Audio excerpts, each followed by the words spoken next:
And the adventure continues. So while we wait for the first missions in queue today, we will look at some things in my own queue of makers I follow.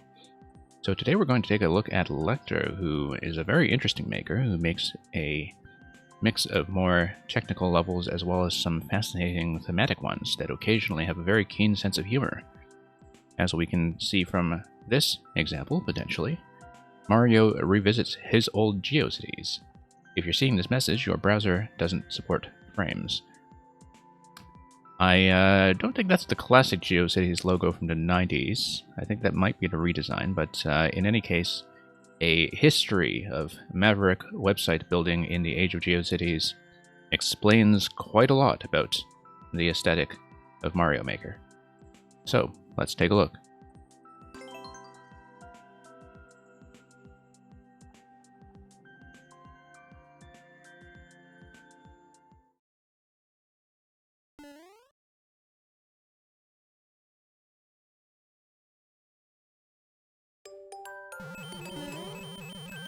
So there we are. Welcome, or rather, welcome. Blinking banners, very much being an artifact of the period, depending on whether you were running Internet Explorer or Netscape. What does this even see? Oh, that... What does it say? It says Mario. Okay. Or Hario. Typography not being his strong suit.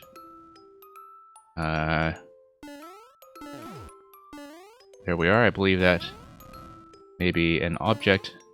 an exclamation mark button inside a frame, denoting that this site is under construction. Sneak in. Hello. Thank you for a silly one. We have begun with a silly one today as well. This is a site that is modeled after a GeoCities webpage, as you can see from the under construction symbols, dating back to the 90s. So let's grab the shell and continue constructing. Yeah, silly levels, always quite welcome here. We want to hit the on-off somehow. At least that's what I think. Okay. There we go. And that will punch our way through. What does this say? A, B, the... Ab the... I think so. Not really clear. And there's Mario's face. And another on-off that will allow us to get through the door. Ah, made for Reddit Chopped, okay. I do follow Alien Toy Shop, who runs that every now and then. He runs a very good stream, as I'm sure you know. So we have a 404 error that will bring us back outside and somehow spawn us a fire flower, because that is how things worked back then. We had better give ourselves some room to maybe break the ice. Now, how do we do that? Not through the spikes, not through the munchers. Got some... Oh, we got a P-switch up there. Yeah.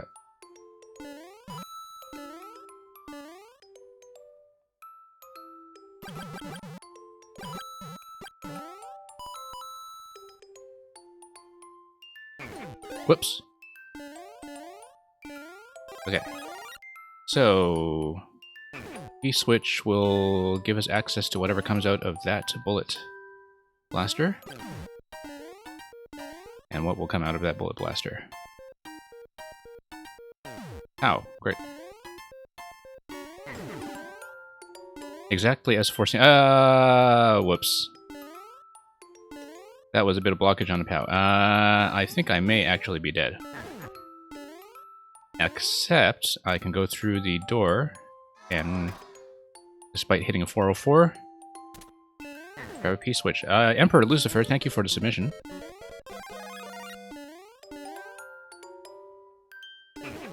Now, I see I'm running into time trouble already, but Given the bandwidth limitations in the mid-90s, that is perhaps not a surprise. Okay, let's actually grab the power this time. And blast our way through. So here are the picks in their little nested iframes. Now what will this do for me?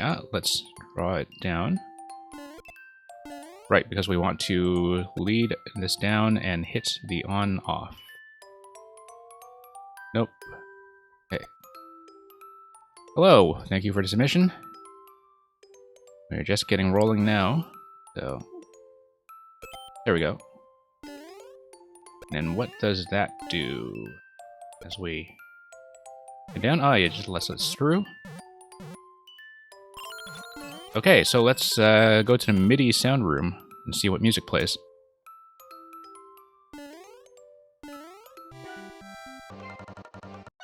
A bit of everything, in fact. Although, as you'll notice, only up to the N64, because this is, after all, very period accurate. We wouldn't want any Super Mario Galaxy in there. Hey, Matteo, welcome back.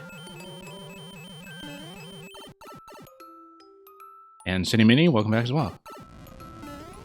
We'll get to everybody's submissions in a bit after we get ourselves out of GeoCities web design hell.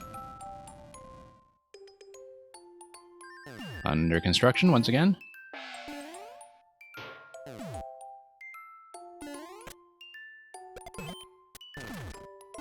Okay, so let's go down and hit that on off. Hit Mario's face or neck. And let's see about that P-switch. If only 404s and websites always gave us P-switches, things would be rather different. We need a fire flower. Let's go back down and grab the flower.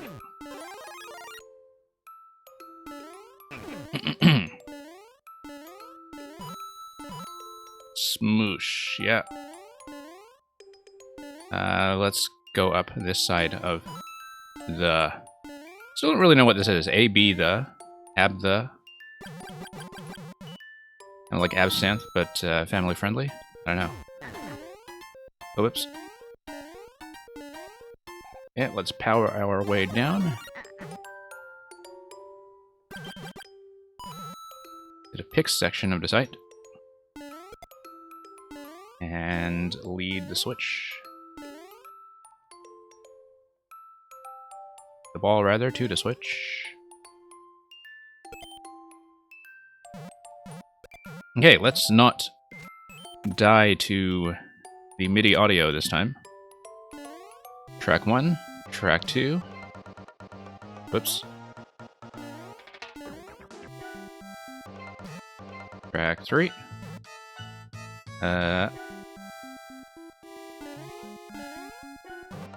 Harder than it looks. Okay, so... the key is over there to the left. Wonderful. And let's continue. Okay, so here's the guest book. Let's sign the guest book. Okay. I suppose this is the contact page.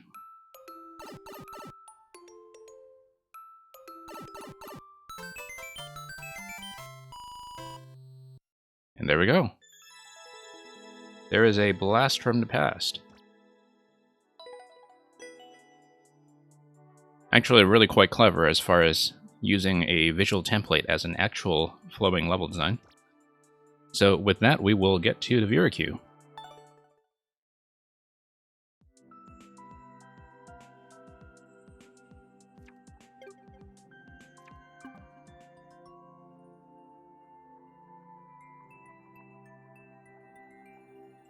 Okay, Sneakend, you are up first today. And you did promise that this would be a fun one, or a silly one rather. So, It is the silly season.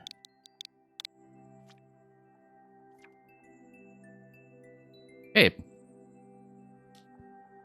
AOD buttons, okay. Chop challenge number 9, no dying. Now, if there were other conditions to this week's chopped challenge that you want to tell me about, you'll have to let me know, because I didn't actually keep up on it. I see that there is a 17-second record on it, or just under 18. 5% clear should be fairly smooth. Claws, bumpers, and one-ways, okay.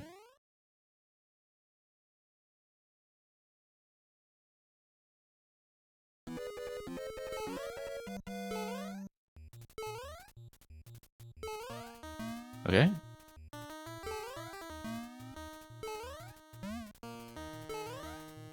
Rather pleasant desert holiday so far.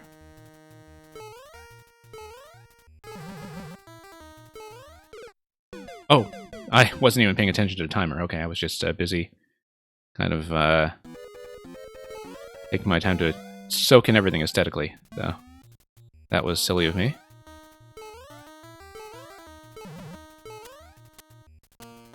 Yeah, that's not going to be fast enough, I don't think. I need to ride that shell.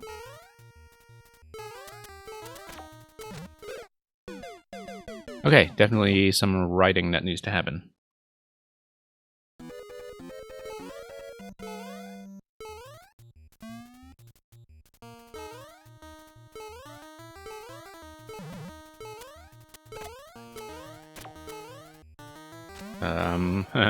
That's gonna get me into quite a bit of trouble.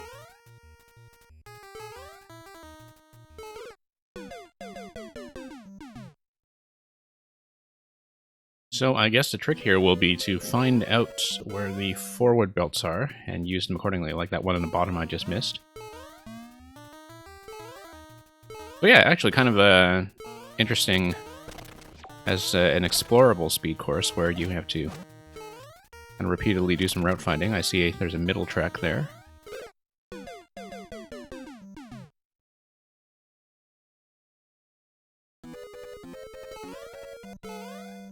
Missed the bottom track again. Okay.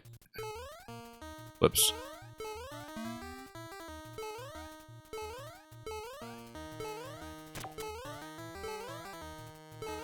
Fast track up top. Missed that.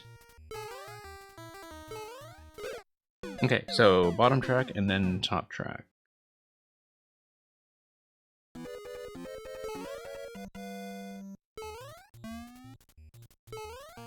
Yeah, I feel like I'm supposed to kind of sail right into those buttons and land accurately enough to have them project me way upwards.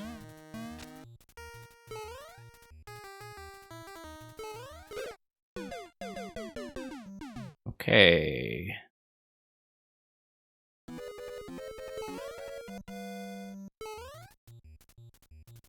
Let's see, there's probably just something I am not understanding yet about how to flow through this properly.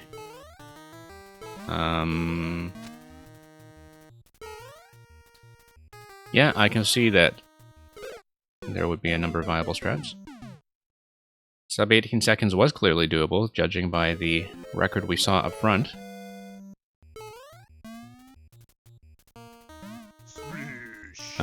Whoops. Now this is going to be a death for sure. Thank you for the follow. 2 seconds. Wow, it seems like we're a long way from the end. Your best is still something, something, something. I don't know if the bot caught something there.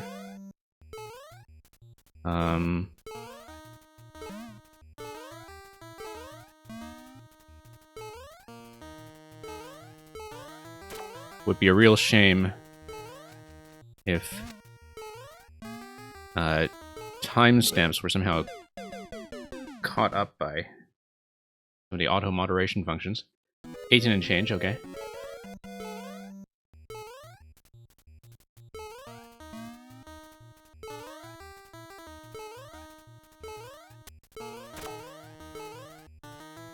Whoops.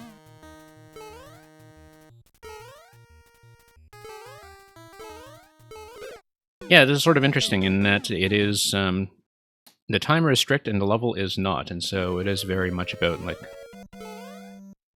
trying to figure out what we can improve. I should be thinking about this level in terms of benchmarks, like, and reading the timestamp as I pass certain markers to see if I actually am improving. Because right now I'm still kind of fumbling about just to read the thing.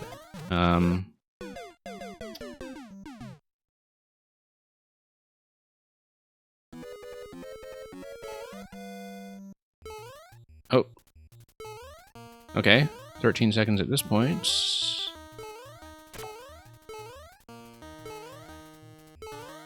Yeah, it seems like riding the conveyor as Mario is better than riding it in the shell, given that you don't actually get the speed boost from the fast conveyor belt when you are in the shell, since you bounce. That seems to be a part of this for sure.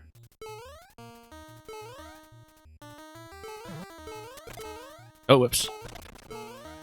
Okay, like that. And got stuck there. And got jammed there. Oh, hey, look at that. There's the flag. I did not even recognize that lower portion as the flag. But okay, this suddenly looks much more doable. Except we missed the bottom belt this time. After a bit of directionlessness, and this one's going to be a failed attempt for sure, it seems like we do actually have a viable strategy. Yeah, as you said, being a shell makes the belts not work so well just because of the bounce. Whoops, that actually kind of slowed me down that time. On my nearly successful attempt, I just sailed right over that bumper. Oh boy, that went badly. But yeah, the method I will go for, which seemed to work before, is I take the bottom, I try to sail over the first bumper, I go up top, and I jump out of the shell onto the fast belt.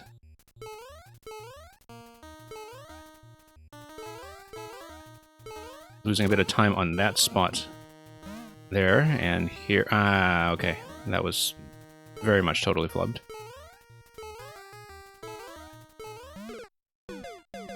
Yeah, and we should go bottom there, although I had been overshooting in some of the previous attempts.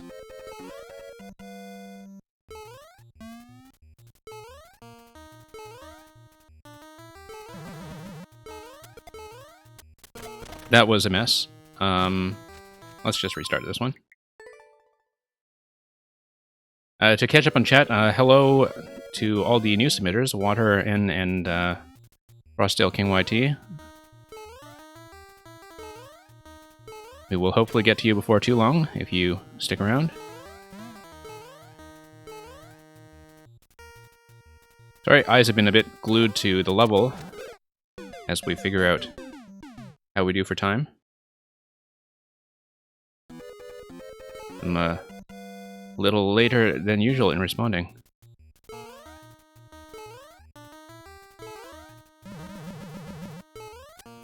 And that is a mess again. And that is also... Okay, but that is right at the flag. So if we jump into a shell on the bottom track there and then jump out of a shell... This is a mess.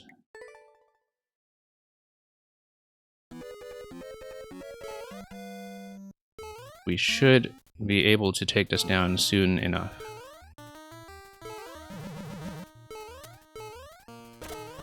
Okay. Bad. Clear rate is high because some players went for multiple runs. Yeah, I can see.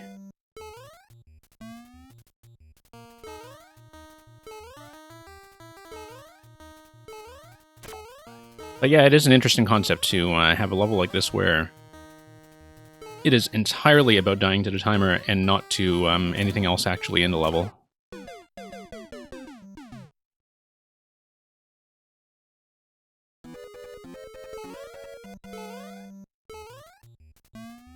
That was almost certainly suboptimal. Okay, got that this time. Missed. That's not going to do it. But we at least got one little bit of practice in at the final segment. We just need to get there efficiently, and jumping out of the shell on the bottom should do it, as far as getting to clear goes.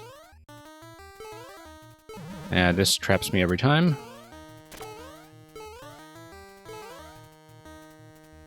Okay, we're going to take bottom. We got stuck for a bit there, so... nope. Playing it later for a world record? Yeah, good luck. World record is just slightly under 18 seconds right now. And as you can see, there is tons of room for optimization.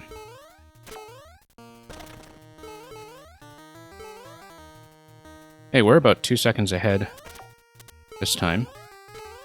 So that will do it. Oh, thank you, Sneakin.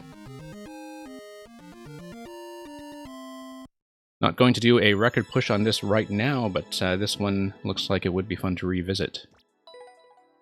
So, off by a second. Pretty clear to me that there is plenty of room for cleanup even with the method I'm using. Thank you for the GGs. Just going to catch up in chat to see if I missed anything, given that I kind of skimmed over a bunch of messages earlier. I think I said hello to most of you. Okay, Emperor Lucifer. Thank you for sticking around. Let's look at yours.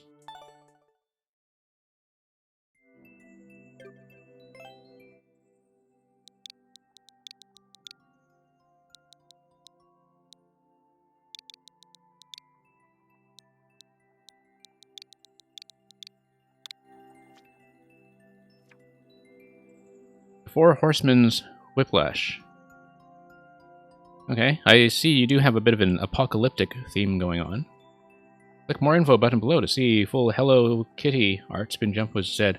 We do have some kind of theme going today, given that we started with the GeoCities level, and it had a bit of a silliness, and then now we have clicking more info for Hello Kitty. But let's take a look at this one. Pretty generous clear rate, and I'm kind of interested to find out what that description is telling me.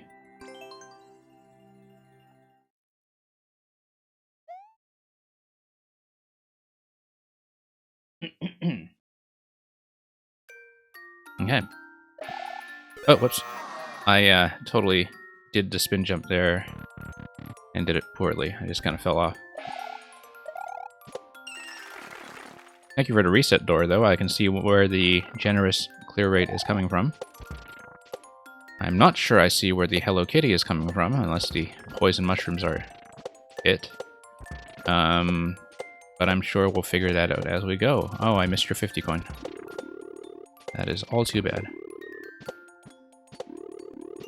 Okay, gonna have some Magikoopa RNG not spit a mushroom at me.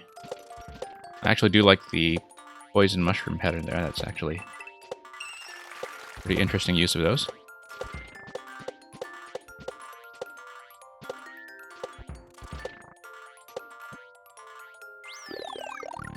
Okay, and there's our mushroom at the checkpoint.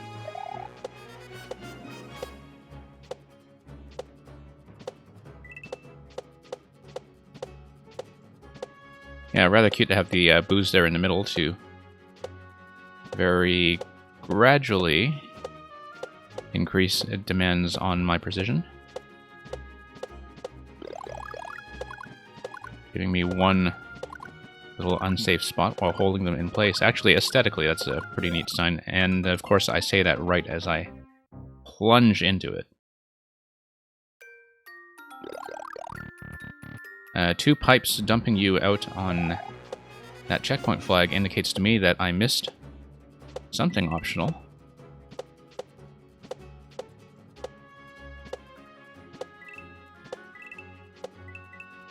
Yeah, let's make a bit more of an effort at those coins.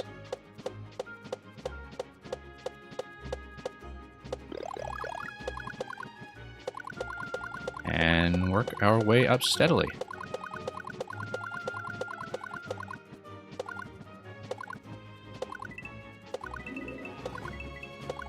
Okay, so we got side swamp here, and we'll just sail right past that guy. Yeah, we missed a key. Oh no, we have a key coin setup coming up. Okay. Maybe... Well, let's see.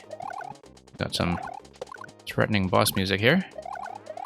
As we get along our separate and not at all parallel tracks. Now, I assume that the moon nukes the spike balls and is to be avoided. I mean, the spike balls do count as an enemy, right? So... And that seems to be the point of this particular track setup. That was totally not a spin jump.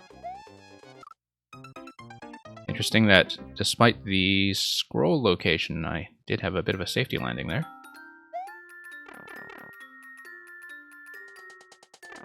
Okay, let's redo this one. So yeah, those two coins are the only coins, it seems. So there is a bit of a non-linear or possibly reusable checkpoint thing going on here, which is why we had the pipes spit us out into checkpoint 1 earlier. At least, I assume that's how you have it laid out.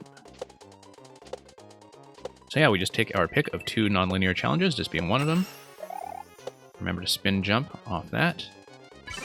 We hit the moon for no particular reason, and back we go. B-Ball, thank you for the submission. I see, okay, so there's a... No, there's a semi-solid here anyway, so... That's how you have a reusable checkpoint set up without ejecting me back to the original checkpoint 1 path. Although, I wonder how respawning at a checkpoint works then. Because I actually hadn't played with, you know, kind of using checkpoints in 2 directions across the one-way panel like that. And I would assume that regardless of whether you hit the flag from the top or the bottom, your respawn position shouldn't differ, right? I may be totally wrong about this, but I didn't see how it looked from your clear check. So, actually, regardless, it doesn't matter if you're ejected before checkpoint 1 because it would preserve the collection of the pink coin. And regardless, there's nowhere you... Actually, no, that's never going to happen because unless you run out of time, it's just going to spit you into checkpoint 2 directly. So, never mind that. Never mind that, you see. So, it doesn't matter that you hit this unless you run out of time right here. You don't need to worry about the respawn.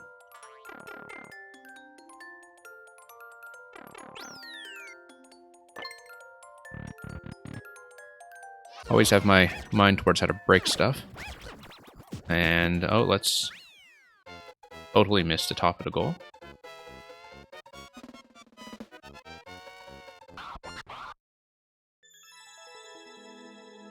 Okay, thank you for that.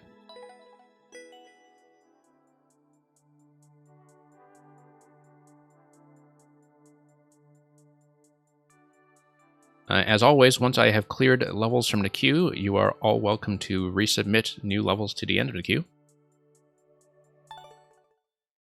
Unless you're really bad, of course, but I'm sure I'll make that clear. Okay, Mateo, I think should still be around or not? Mateo, do you want to give me a shout in chat if you are here? You may have left. They're irregular, so I don't mind just bumping them back 1 spot unless they're really gone for real. So we'll just move on to next in queue. Sometimes Twitch's online indicator is a little bit behind the reality. Frosttail, are you still here? Okay, let's reorder the queue a bit, and we'll give them a second chance, but we'll bump somebody else up ahead of them. And I think Water N or Watern, you will be next then. Unless either of those two signal their presence.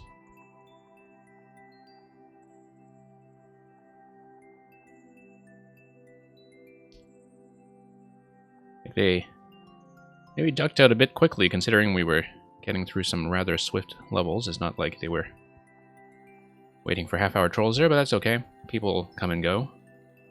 Sometimes they lurk, and that's alright.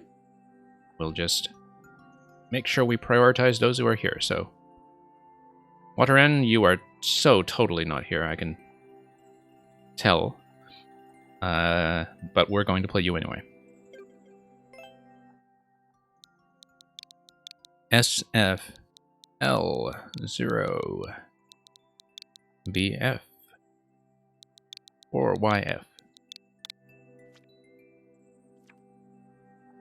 Banshee Bounding. Okay, here's another 22nd level with a high clear rate and with a fairly generous margin between the limit and the world record, which is again in the 18-second zone. So, Gallop the Ghoulish Graveyard and outrun the cryptic creatures.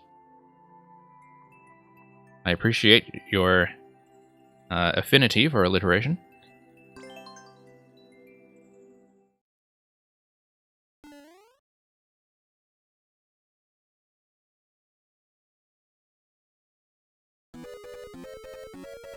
Okay, no, I should not rush that. And I should not go up. Okay, so... It's a high clear rate. It's not going to be something really technical like a boomerang jump.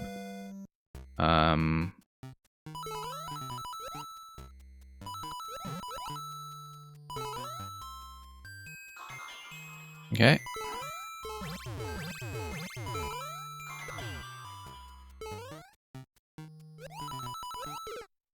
Oh, wow. Okay, maybe it is something highly technical like a boomerang jump.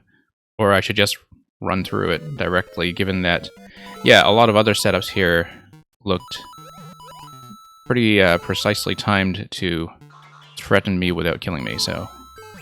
If I kind of knew that about the style of this level, I probably would have done the risky thing earlier. But there you go, as soon as we understood that, we had a decent run. Somewhere in the 18-second zone, although I doubt that we'll be hitting any records. Yeah, pretty close, actually, just a few frames off. Oh, thank you for that, Water-N. Short queue today when we account for the people who are offline, so you are absolutely free to send me more.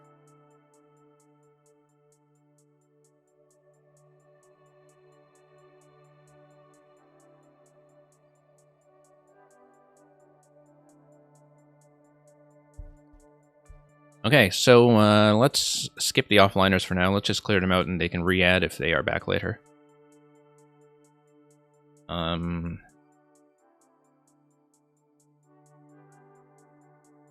Let's give Mateo one more ping. I believe they're gone.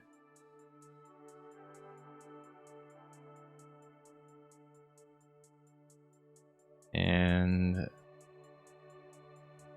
let's give Frostdale one more ping rather. Frostdale King gets one more ping, and then I think we'll skip him as well. So yeah, Ball, you will actually likely be second.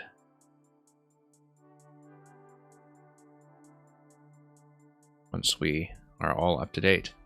You may even be next if Bench is not here. Bench was listed as here just a moment ago, but they may be gone. So, fast levels today. People should stick around. Although I'm sure, you know, some people kind of dash off and try to submit to multiple channels, and that's why this happens. Which is understandable. We'll give Bench a second chance since we have not given them one yet. But for now, we will get the Bull first.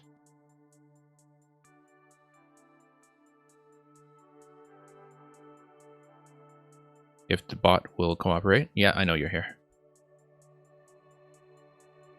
Will the bot cooperate? Or will it... I mean, I have your code written down here, so it's not a big deal if it just does not spit in chat for whatever reason. Yeah, okay. I have your code. Yep. And it is in chat. QVF 2VN. Once we punch it in anyway. QVF 2VN. National Research Foundation. Okay, Cursed Maze. No clears on this yet, so maybe our clear streak has come to an end, although only 6 players on it so far, so people have not been putting in that much of an effort. Flying walls, flying cannons, fly away. I like how the checkpoint screen looks like a face. Bit of a scary clown face.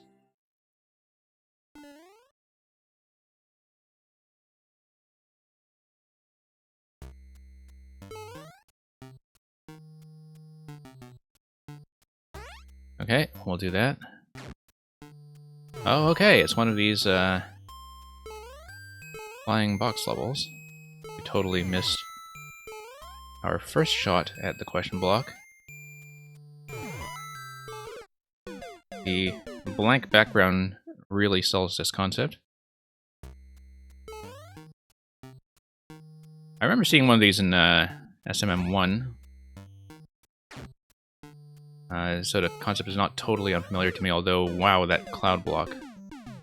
Or rather, the Lakitu cloud is doing some work there. Now, we do know that the cloud is dependent on screen position, so as long as we don't do a lot of scrolling back and forth and don't get pushed by it, like we just did there, we should actually be okay.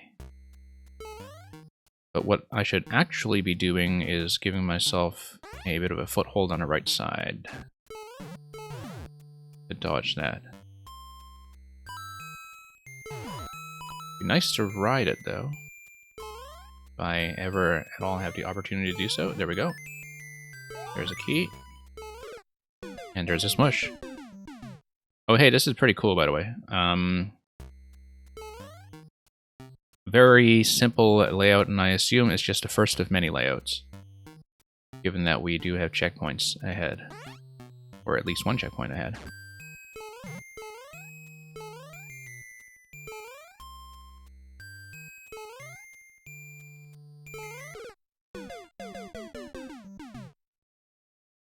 Definitely something that could make some players queasy, though. I mean, I'm alright with it so far. But perhaps people with motion sickness should be warned. Okay, let's grab the key. Let's get smushed. Because we're not thinking.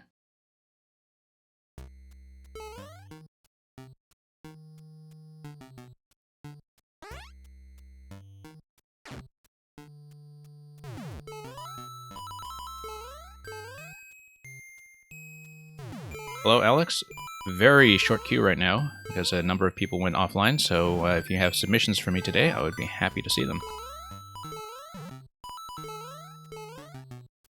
Alright, let's get in there. I'm glad it was actually safe in that corner while we were attempting to get in the door. And here's maze number 2.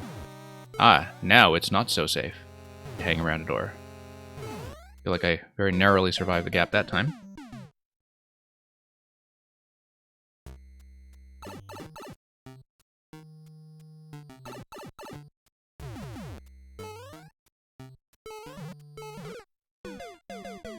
Thank you for the submission of the Helmet Force.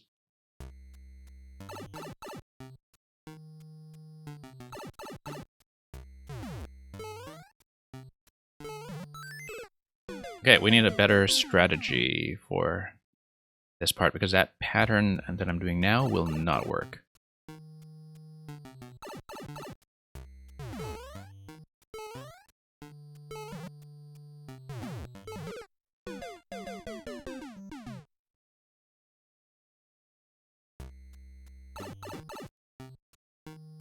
I'm sure that as far as a viewer experience goes, this is kind of like watching somebody play in virtual reality, where the camera just jitters all over the place.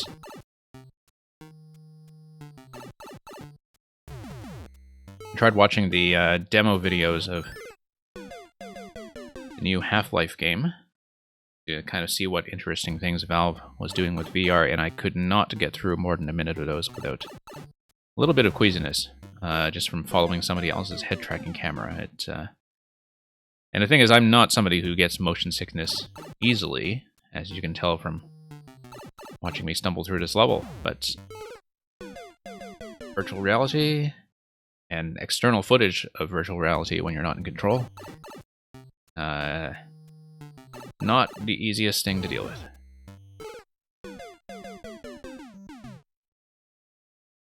So, let's be a little cleaner about dodging those bullets. We make our way through the clown face checkpoint. Nope. And I should know by now that doesn't work.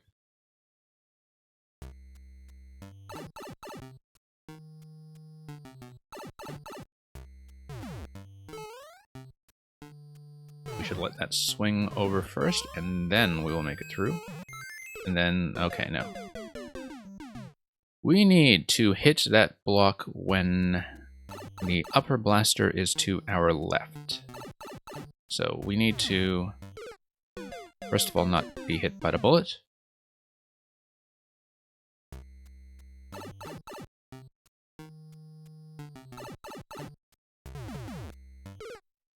And second of all, not be hit by the bullet again.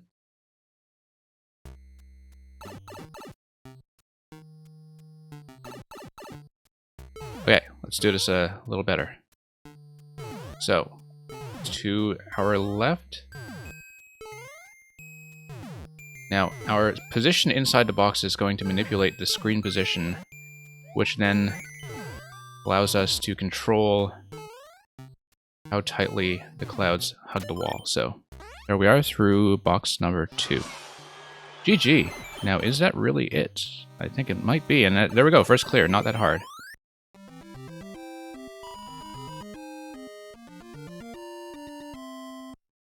Really cool concept, exactly as long as it needs to be. I like the escalation from part 1 to part 2 in terms of how the challenge changes up. So thank you for that, B-Ball.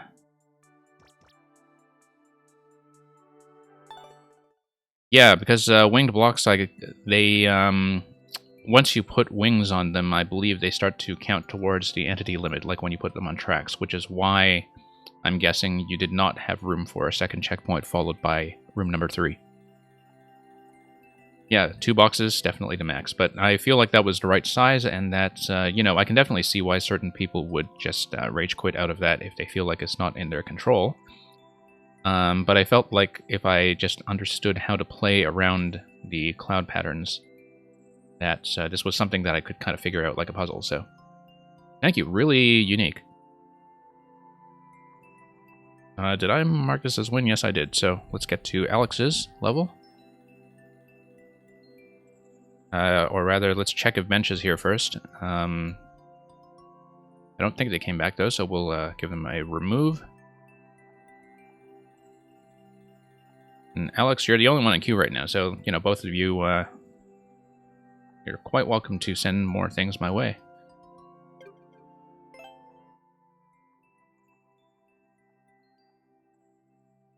After I clear this one, GXU RCG 6YF.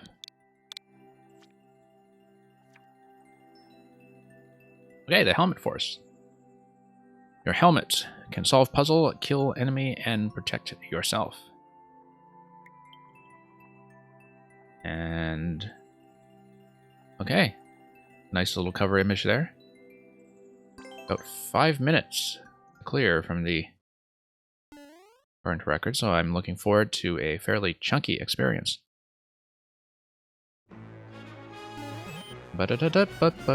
Okay, here's the helmet from Helmet Force. It doesn't look like we can grab that yet. Or can we? In Night Airship, yes we can.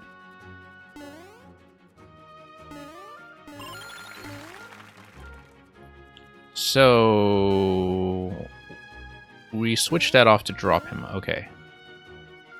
But it looks like... I think we actually need that. Okay. Let's just go on.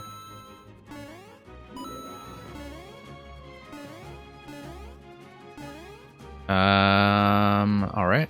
We have a key. We have no way to get up there.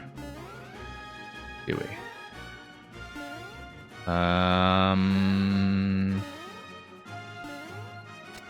Don't tell me I've locked myself in already. Like I wasn't supposed to be here yet. That seems a little weird. Kind of get the feeling that I wasn't supposed to get this far without, you know, bumping Bowser with a shell or something. I'm sure that's maybe part of the solution. You send him sailing off the track, and then you jump, and then you bounce him over, I guess. No. Okay, so we'll reset, and we are going to try this method, because I think it is actually correct. The issue is that there's no way to know that it's correct until you kind of hit the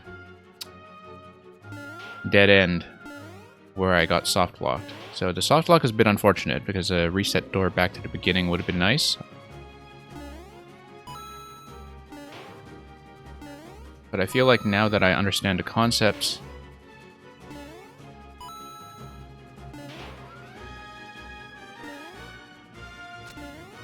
okay, and we bump him up. Oh, no, we don't bump him up that way. And now we're locked again. So yeah, this I think is a little bit of a problem.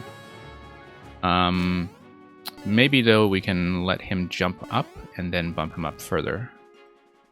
Because Bowser should be able to jump between platforms, right? I can never tell because like his movement patterns differ a bit per style. So I feel like I have the right solution in that I have to bump him up to the top level and get this down. I really do feel like you should have had a reset back to the beginning though. At this point.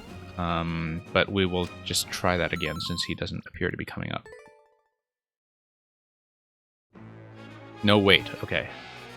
So I am missing something? I was kind of hoping he would follow me up, but...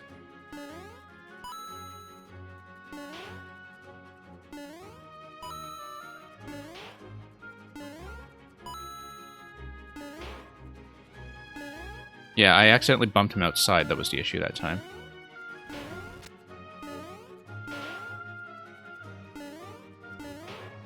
Okay, so we'll hopefully get him to get on the block here and drop me the key. And we get through.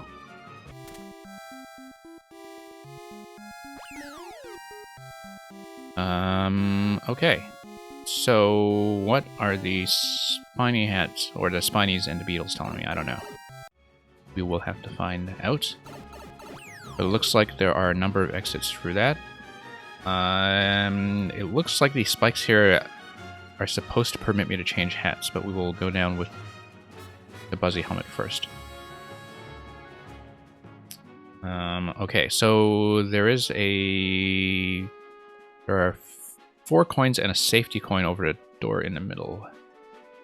Let's drop this. Bump this up. 1-1.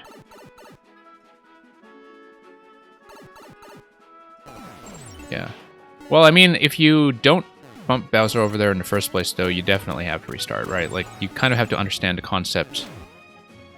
Like, I feel like the first time you see the level, if you don't know what the concept is, it's not necessarily obvious that you have to do it. Which is why I think, like, it would be better if you had a kind of fast reset to start. Because you still have to execute the challenge accurately, right? So, I think the concept is fine. I just think it needs a reset door. Does this guy do anything? Okay, no. No, I keep dropping off a little too eagerly.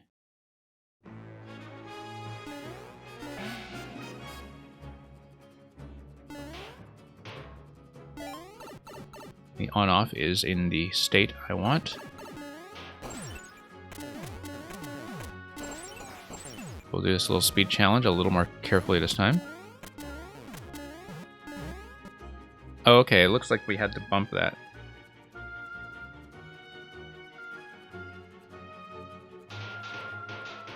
We're going to miraculously survive this.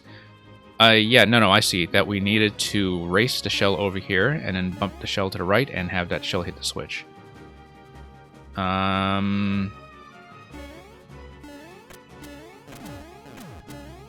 Let's make our way back since the saw blades are over there and not really going to hurt us. Now, however, we don't have a helmet, so we are just dead. Alright, we're just dead. Oh. But it seems like a race.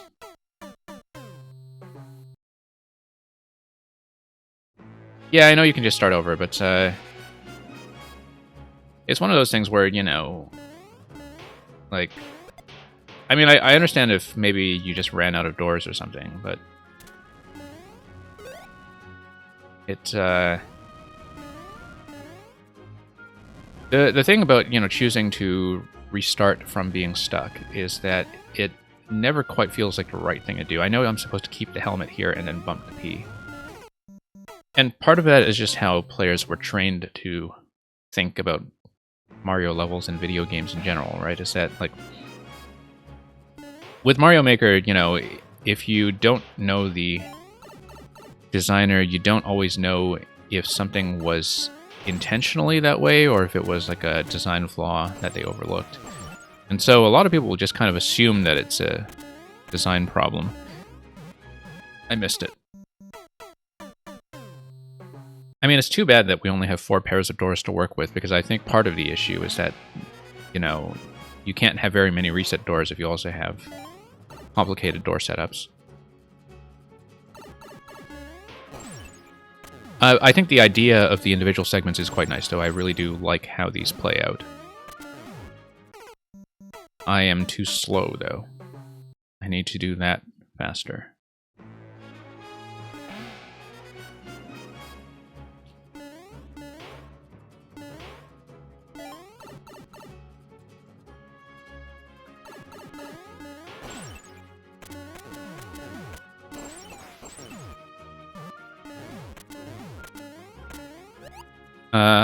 Okay, that works too.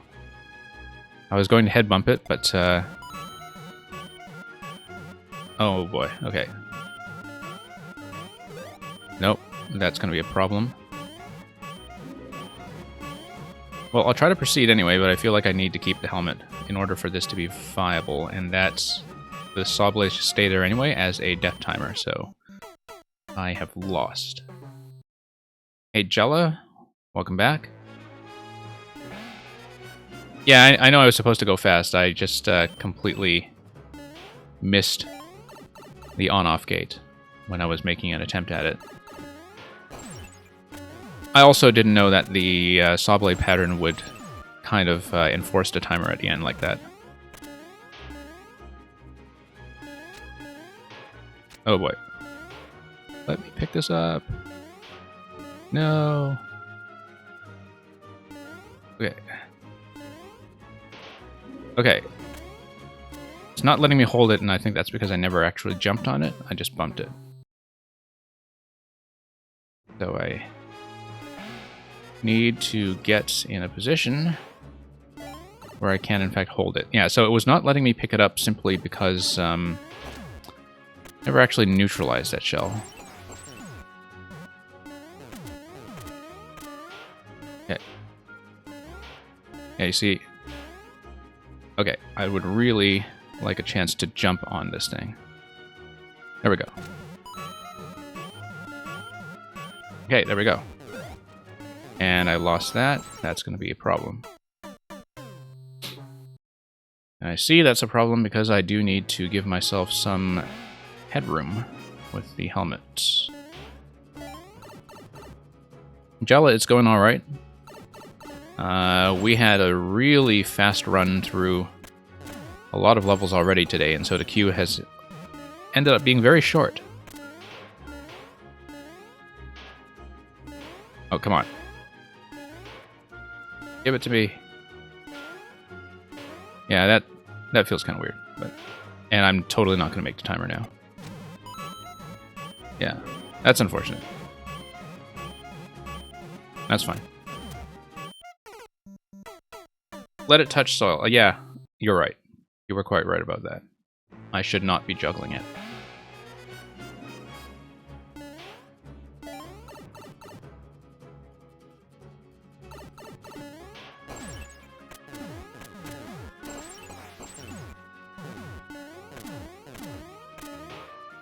Okay, we'll bump.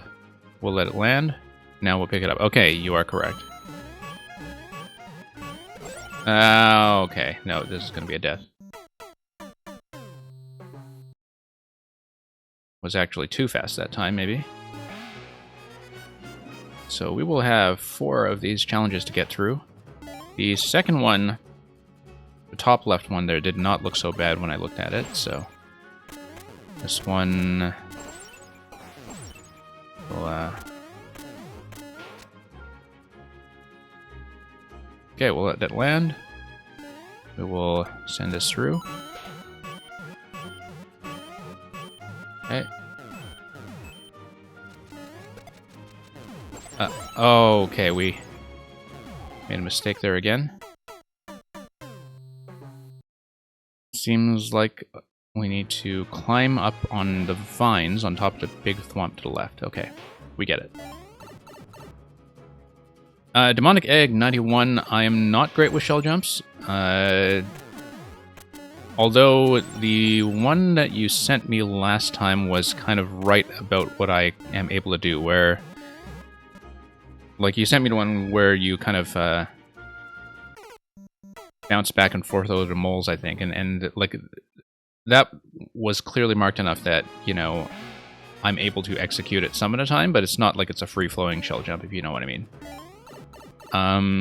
So Kaizo stuff, I'm willing to take a look at it. I'm just saying that, you know, if I'm feeling really stuck with the easy stuff, with the supposedly easy stuff, I may not stay on them for very long, but you are welcome to submit if you want to give me a look at them. But I do remember kind of having some trouble with yours last time while thinking that I could probably do it if I decided to grind it out. So, let's go over. Lost a helmet. And we're not going to make it through this because of the icicle placement, I'm pretty sure.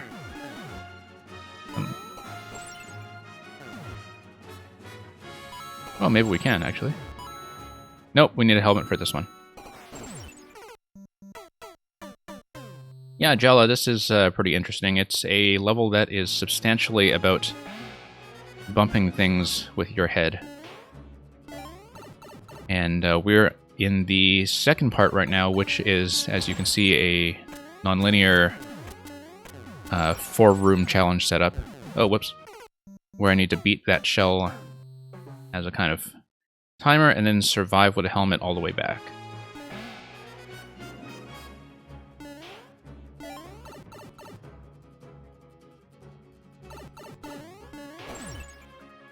But yeah, no, you're quite right, Alex, that I forgot about how much defense you can do just by crouching with the shell.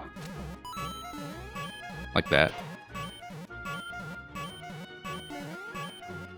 And that's what I should be doing. Okay, I'm jumping too high. That's gonna be death. Yeah, 1 pixel height there makes it maybe a little bit fussy to get on the vine, but I know that that room is complex enough that you are just generally cramped for space.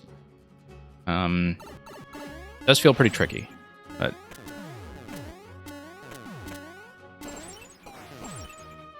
So world record on this is about 5 minutes, but I'm not surprised now that I see how big the challenge rooms are, that even if you do everything in a single segment, that this is a pretty big level, which is nice.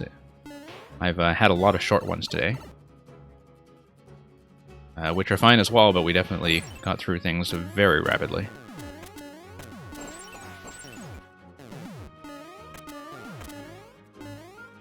Okay. Ha ha ha, this is not going to go where I want.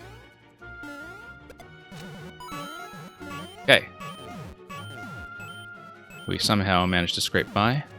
Oh, okay, released too early.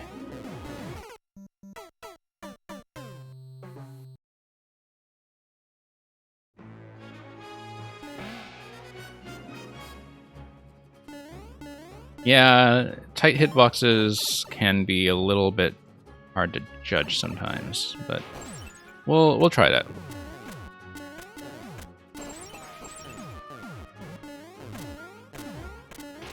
I like how this shell is kind of set up by proximity, given how it drops from the ceiling only when you get to the relevant part of the level where you can do that segment. Okay, so let's...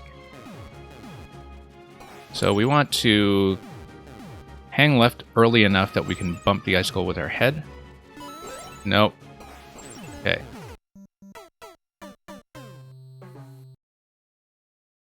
Okay, you're going to apologize in advance for a level? That's fine. I will accept your apology now and regret it later.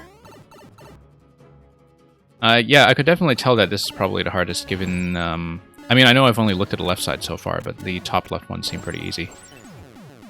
I mean, I'm going to have to do all four anyway, so I'm just going to try to do this one while I still have a good memory for how it works. And I'll look at the other ones afterwards. Like, I know some people like to, you know, if they fail at one part of a non-linear level, they like to see the other ones first, but I kind of like to concentrate on one piece at a time. Okay. Maybe if I crouch jump, but then I would need to press up to get on Divine. Nope.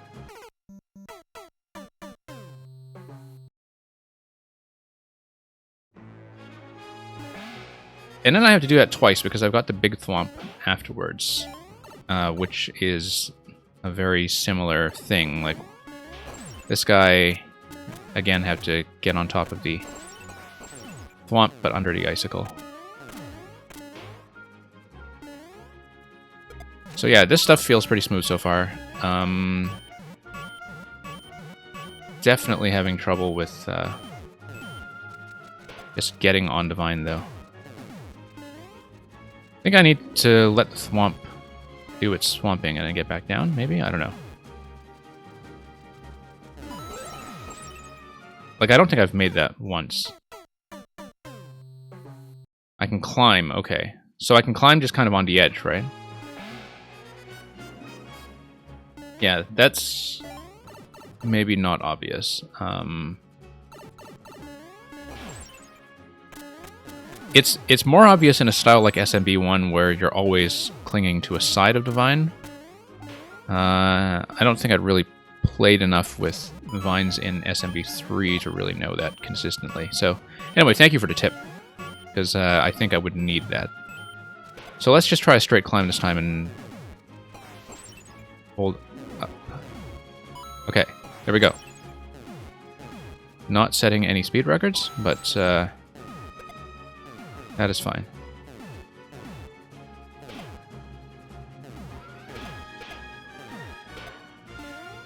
And let's do that again on this side. Yeah. Oh, that was close. Okay, so that should be it for this segment. So yeah, thank you for the tip not to jump. We'll take the reusable checkpoint. Since we're still wearing the Buzzy helmet, we will do the left side again. I assume that, yeah, given the hard blocks on the right side, that it's Spiny Hat on both of those. Okay, so this is just surviving and not taking damage. It's comparatively very easy. Oh, comparatively very easy. Yeah, okay.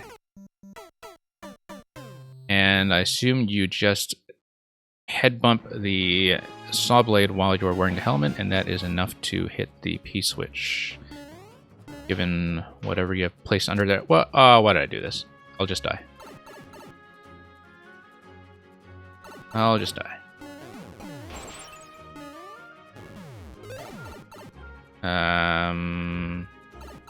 I'll go back and then I'll die. Just to preserve the checkpoint.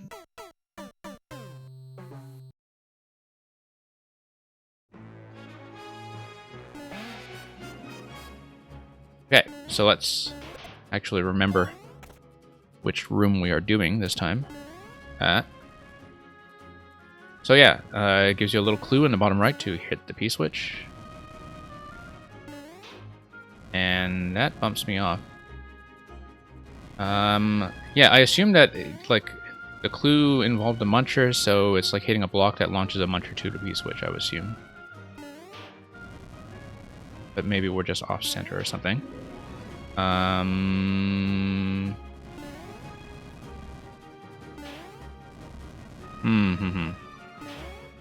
Okay, so...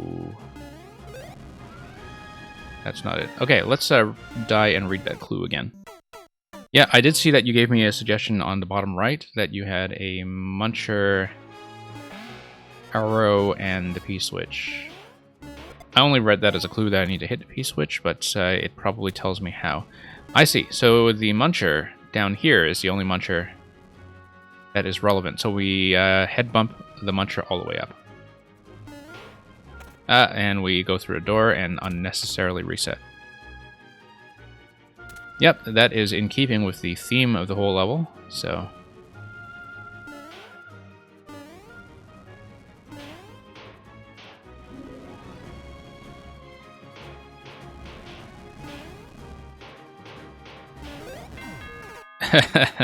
Okay, that was not smart. But we have the idea. We understand this, I think.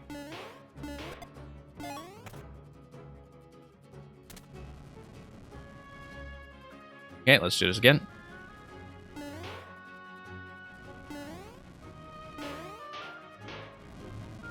Now, as far as I can see, all of the fuzzy shell segments can in fact be done with the spiny hat without breaking anything, which is good design, I think, if that's true. Because it means that if you do the spiny hat segments first, you can just kind of clear the whole level without taking any intentional hits.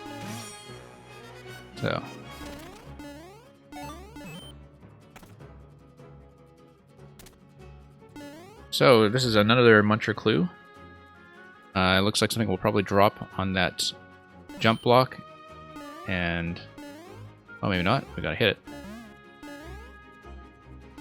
Oh, I see. So hitting the on-off nuked the muncher. This is like some kind of Tetris code. 1 block, 4 blocks, 4, 5... okay, well, it's some kind of puzzle anyway. Got a puzzle lock.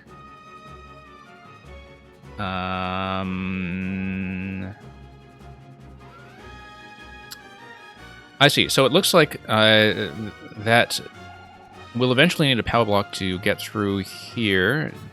We need to send this up top because it's going to work as a combo lock that pushes something down here. It's going to push down here, drop probably a POW, and the POW will allow us to pass through the muncher on the bottom right. In order to do that, we need to figure out how to create these patterns.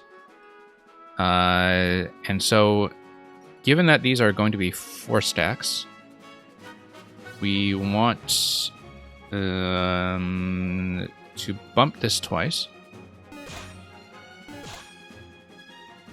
Oh, no, they're more than 4 stacks. Okay.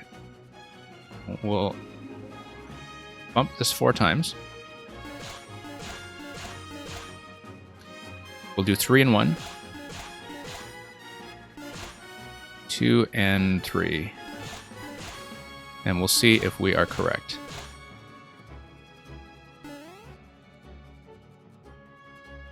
Really nice to kind of have a puzzle segment in one of these challenge rooms that uses the same concept as your platforming segments. Like, I think that works very well for a variety level. So yeah, first try. Which just tells me that your clues work properly. Actually, I really found that puzzle lock satisfying. Okay, so this is going to be another defense segment.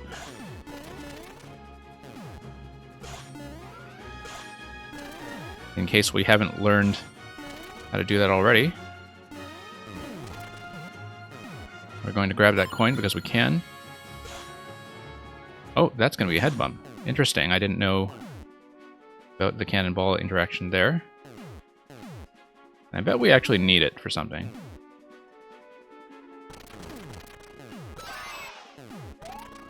Oh, down. That's okay. We got a key.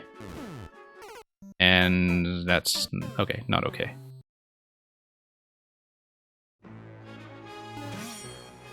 So yeah, that didn't work out so well. We're going to bump this and not grab the safety coin because that would be a terrible idea. And you give me a little death spike there anyway, so you know how this kind of thing works, obviously.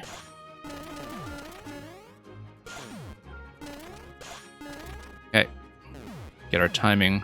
Oh, okay, I wasn't paying attention. Glanced over at chat for a moment.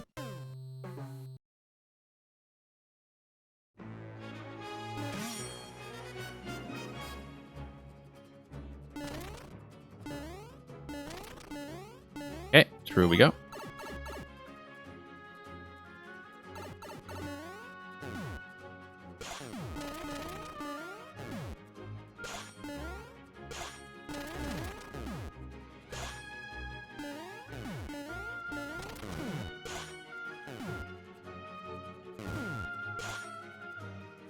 Okay, so you actually don't collide with these guys a second time once you bump them.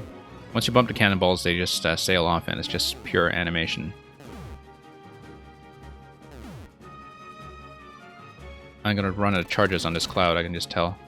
Oh, I missed! I missed! Okay. I did remember that the piranha held the key. I was just kind of panicking on my way up given the poor timing there that time.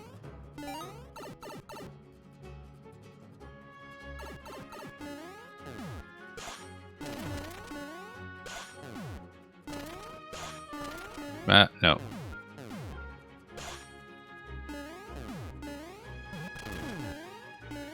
No. That was just off-center.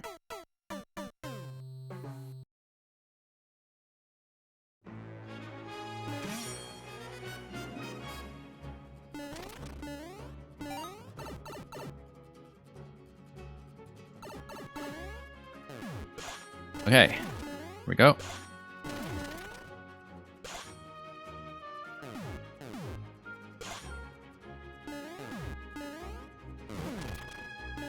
Yeah, I just missed that time. Okay. Surprisingly tricky. Go down and stay safe everywhere. Yeah, that's true. With the skewer as well.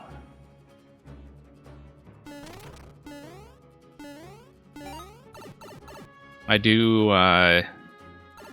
know that, but sometimes, you know, you play these levels and you just react to things and forget mechanics. It's the same with, like, Link levels with the shield that whoops, I accidentally released. Where quite often I just forget to play defensively with things like the Link shield. And it's the same with the crouch defense here, despite how common it is in Shelmet levels.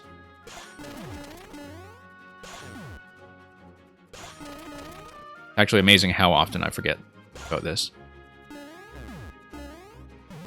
It's like, why don't you just defend? Okay.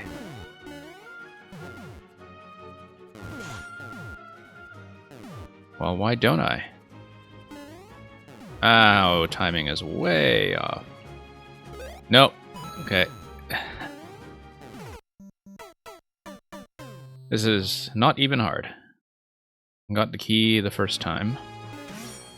I am just being a very sloppy player.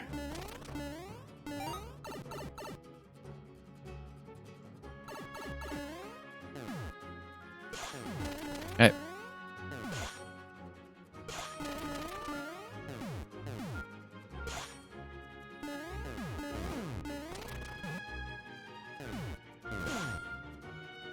Okay. At least the clouds do respawn from the pipe, and that's an important observation to make. So, we can afford to be cautious. Indeed, the clouds spawn from both pipes.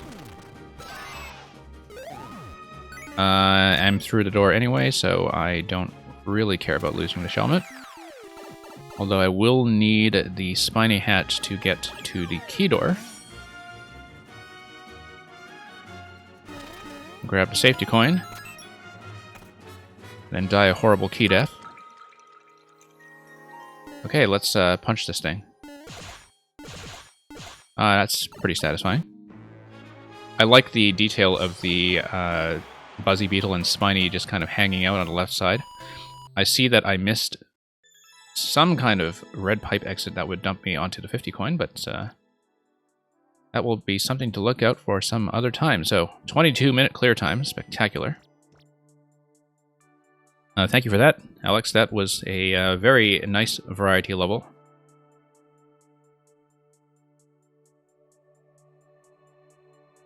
Yeah, I mean, it does kind of require you to make a lot of judgments about, I've clearly failed this part, so now I have to die, but, you know, once you get used to that throughout the level, that this becomes the expectation, so. Secret in the ending, yeah, maybe I'll look at this more carefully at another time, but, yeah, very good variety level around one very clear central concept, so we will take a look at something else.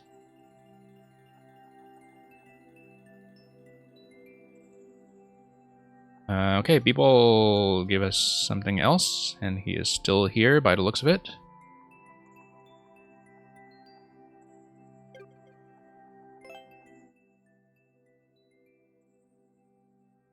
And we'll see how this one goes. KXF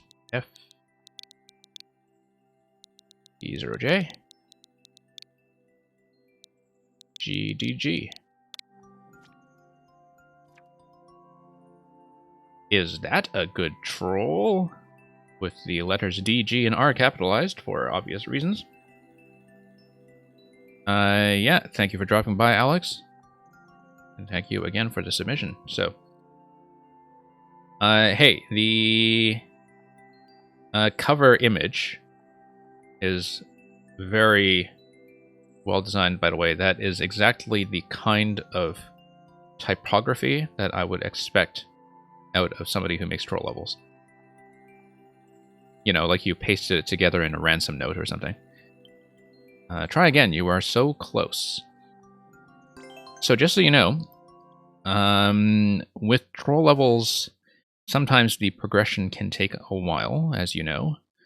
And so I may not get through all of it in one segment. There are many troll levels on this stream that I've done in the past that I kind of broke down across multiple attempts.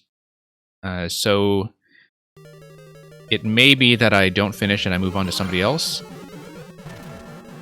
But if so, if I look like I'm kind of progressing, I would be happy to come back and do more. So it looks like something is behind the pipe and it is blinking, and it looks like it might be the axe. But we'll see how that goes. Let's just die to this and go up the vine on the left patiently. Okay, so let's trigger something. That's going to drop all the coins. Whoops, that's going to be a cannon in the face. I did not get a chance to read what the tracks on the top right were telling me, so let's look at that again. That's just a big fat no. Let's just go through the pipe. Keep things simple. This is almost certainly a trap, given the semi-solids and ground blocks. Like, there's no real trick that would make that doable, I think. I do like the Triforce pattern around a Master Sword in the top right, though. Okay, so the clear condition is to 10 coin, and that is the only 10 coin, right? Yeah, grabbing all 10 coins, so that is the only 10 coin. Let's restart this and look at it again. So you have the 10 coin there. You have... I don't think that was the axe behind the pipe. I don't think you can do that anyway. Like, I think that was actually just dropped coins that fell behind the pipe when the POW hit earlier. It's the blinking that I was looking at. But we know that we will need to come back to this segment eventually, given the requirement for the 10 coins. So, Master Sword there, 50 coin there. I feel like grabbing the Master Sword and bombing our way through is almost certainly a trap. But, you know, we'll find out. Let's see if we have a scroll break. We do, but we have to run back.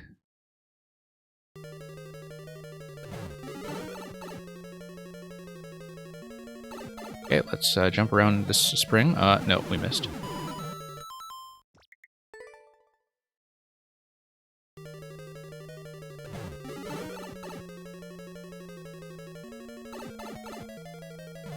Okay, no. I did get past it before. Just need to slow down or jump in a particular location.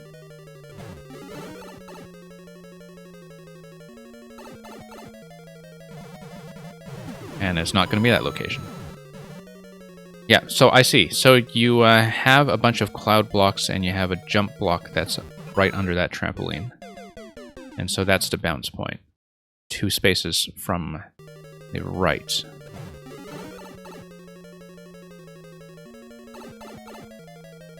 No, I was trying to jump over that and I missed.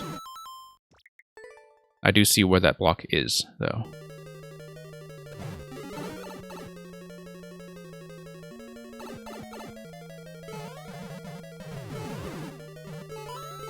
Okay, so let's break the scroll stop by triggering that.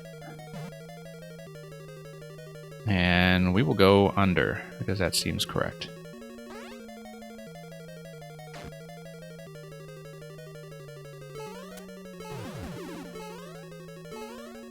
Okay, so that nukes the flower.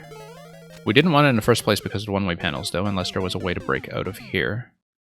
We actually wanted to ride up to that claw.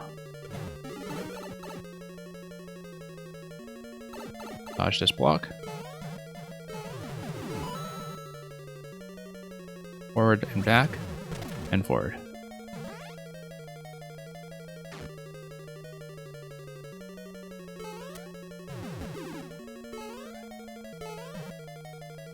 Now what? Falling objects? Okay. We actually just need to duck under that, I think, and let the muncher launch above our head.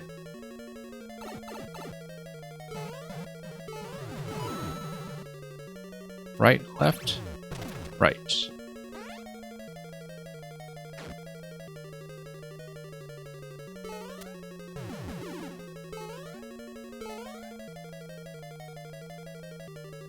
Am I sitting too close? I probably am sitting too close. Okay. Now what's going on here? Snake blocks. I bet hitting the square here is almost certainly wrong. Nope, bone shell to the left, okay.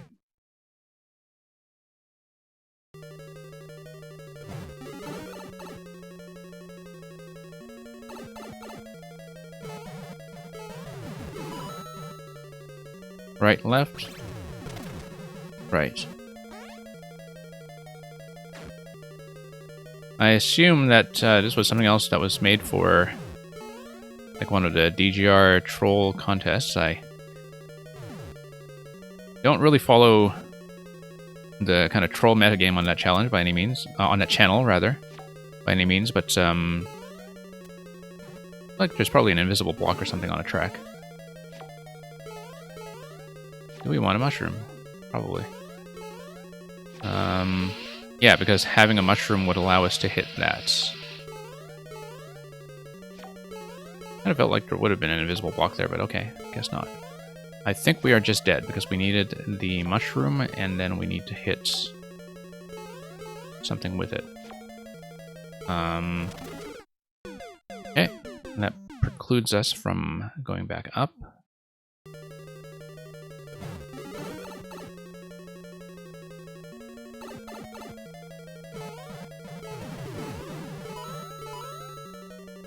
Right, left, right.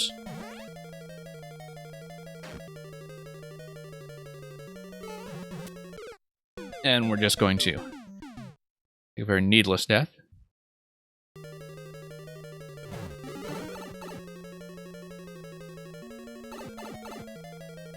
We'll have to think ahead to how we're eventually going to come back to this room and grab that 10 coin, of course. Because you do see a pattern of bricks to the right, and maybe the axe is there. You know, like right above the pipe or something. So we would eventually want, say, Link or something that would allow us to just blast through these very clearly breakable blocks. And presumably drop on an axe that's right on top of the pipe. So we know we'll have to come back at some point if we just remember to jump over that block.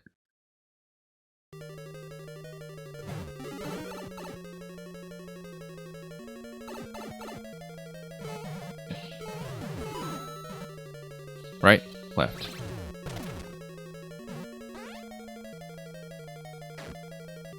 And let's do this a little more accurately. Kind of like how you have a dual purpose for those trampolines. I stood too close.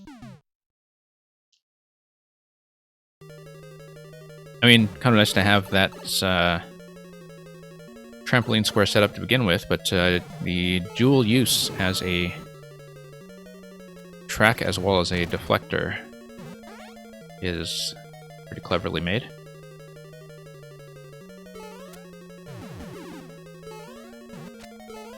Okay, so let's give this a little bit more clearance. Drop down, grab the bone shell. Oh, missed a jump. Grab the bone shell, grab the mushroom, hit the jump block.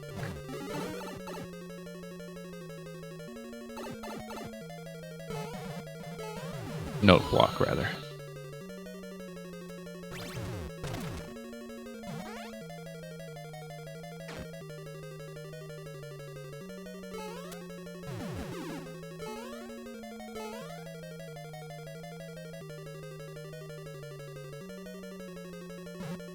Whoops.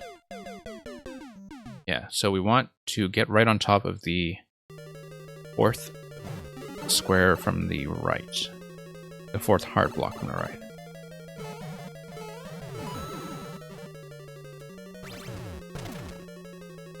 And that's just a matter of memory.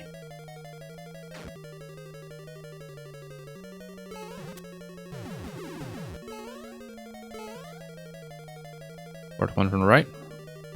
Yep. Okay. No, we don't want to jump that high. We know about that trap already.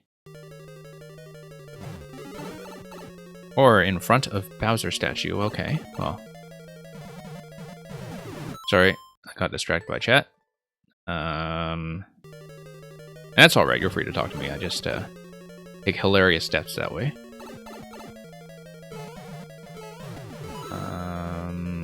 Okay, right, left.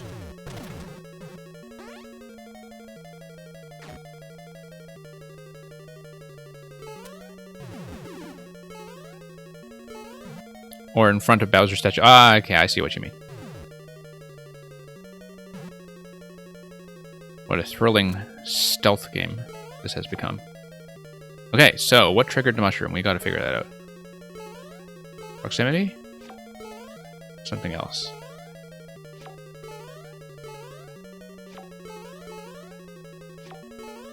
Oh, it looks like it's a blaster behind the saw blade, what I can tell.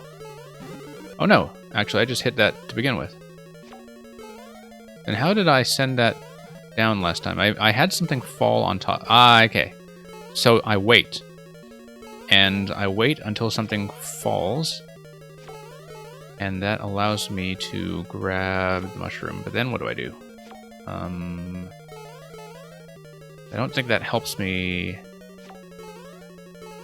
much. Unless there is something that is a trigger that is dependent on the player's state, like a progressive power-up trigger. So I don't see the mushroom doing anything else there, at least not within view.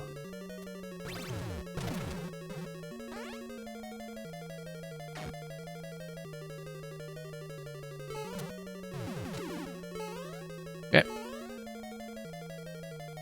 Crouch. I feel like I should be paying attention to this pattern underneath me here. You know what? Let's take a look at this. So we have a cloud block up there. We have something that clearly drops on top of the jump block. It's unclear what's going to trigger that, but it seems like waiting is the method for getting something to spawn downwards and having it spit out a mushroom down. Once it spits out a mushroom and we grab it, something happens, but we don't know what.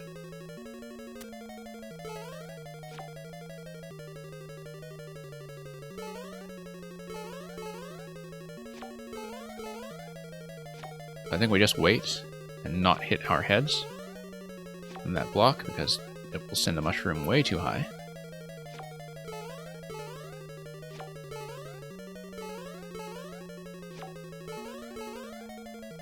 That can't be it, though. I feel like the mushroom came down way faster last time, so there we go.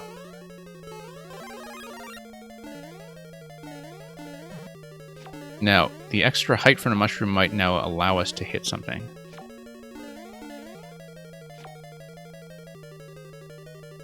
That's fish all the way, so it's not going to be that.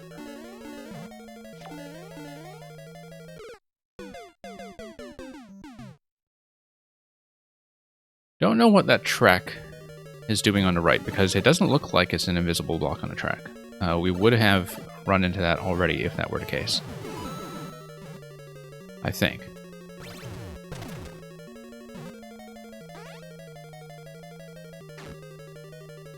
It's funny, I've just been assuming the whole time that the Master Sword route is a trap, and we haven't actually checked it. We may do that on a later attempt, just to see what's going on.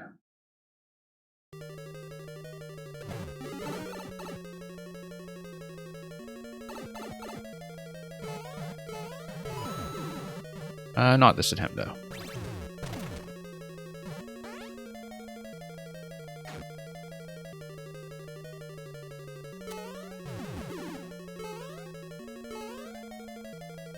Okay.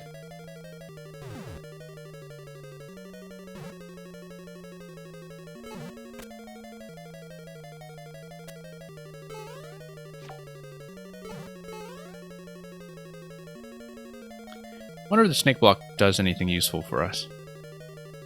I also wonder if there might be anything hidden. Well, we'll see. It definitely looks like whatever's triggering the note block is, yeah, jumping up here seems to do the trick in terms of the trigger. Not really sure why that is yet. We know that fish comes out of all three blocks here, so that's not going to be it.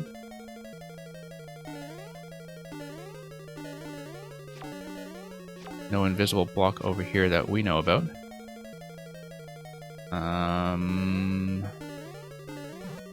Nothing from bumping our heads further. We do have some extra height though, so let's try this again. See if that triggers anything else. And actually, you know what? We should be able to make that to begin with. What am I doing? Yeah, we can make that, and we now have the ability to damage boost through stuff. Could be up to the left, could be to the right, but I don't think there's enough height for this stuff to the left to do anything other than beat a mushroom trigger, so let's just go right. Damage boost through. Okay, so that's familiar. And we don't have the 10 coin for the clear condition on the axe. Oh, that's why we saw the axe shining earlier, was because we actually did collect the coin.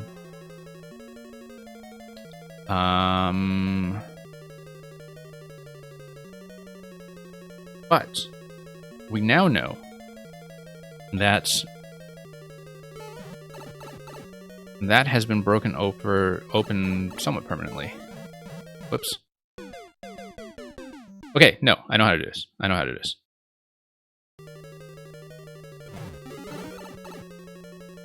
Now, why was the coin not available on that attempt? We will find out very shortly, but...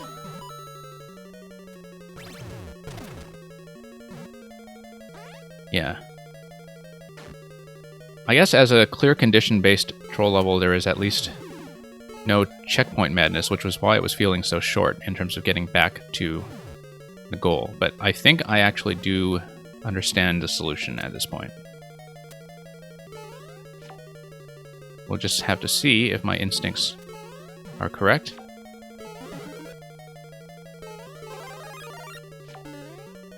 But I think I actually do get it. Okay, let's build up a little more speed. Get up there as we did before. Hello, Rammers. Thank you for the submission. We'll hopefully get to you soon. Or Aerial Hammer Time, or I guess Aerial Rammer Time. We have gotten up to this thing before. Let's see why we're not able to do so now. Okay. Just need a little bit of height. Down we go. Down we go. Through to the beginning. Now, why did the coin not respawn? Because this is probably a twice maybe. Or is that the starting arrow to the left? Okay, so it looks like it works the same way, except there are no coin spawns.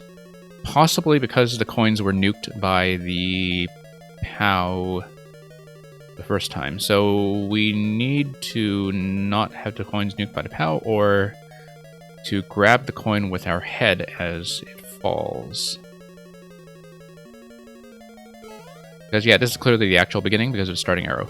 So I think the idea was that I needed to kind of tap the coin when it falls at the beginning, and then do the whole loop, and then come back, and then clear the level this way. So let's do it.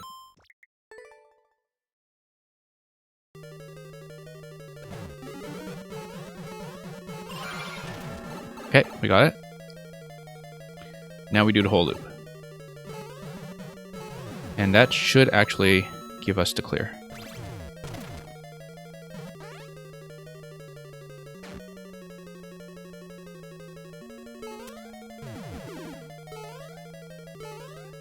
So yeah, as far as troll levels go, unless there's something unexpected that I haven't seen yet, actually pretty solvable. Not bad at all. I feel like you've been playing rather fair with me.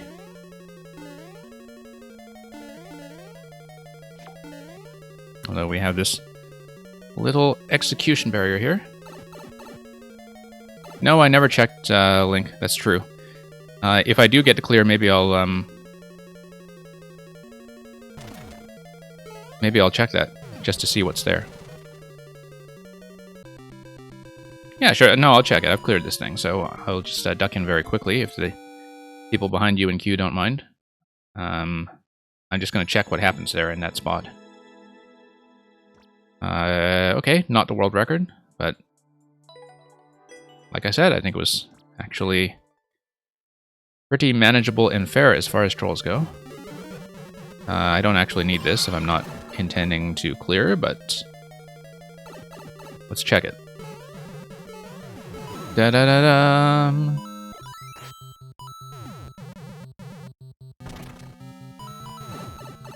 And what is this? Okay, it's just a big fat dough. We'll see it. Yeah, appetizer trolls actually very good fit for viewer streams in terms of actually being completable without making people wait too long. So we will exit this and mark it as a win. Yeah, I did get hit by pretty much everything else. Hello, Defremp. Only 0.6 on this, though. I didn't feel like I died nearly that much.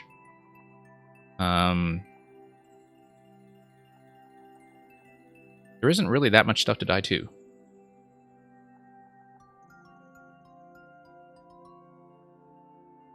Okay, Jala, thank you for sticking around.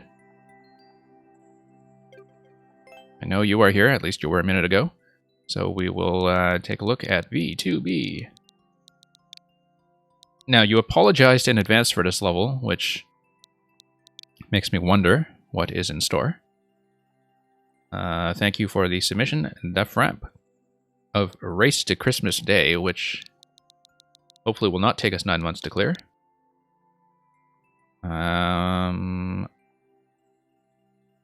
The 50 coin part, so many streamers get stuck at it. I don't see why. I think that is not a particularly sticky part of the level. So okay, let's open your PDF. Pineapple upside down cake. The secret ingredient is cake. Because everybody knows about the pineapple, so the pineapple can't be a secret.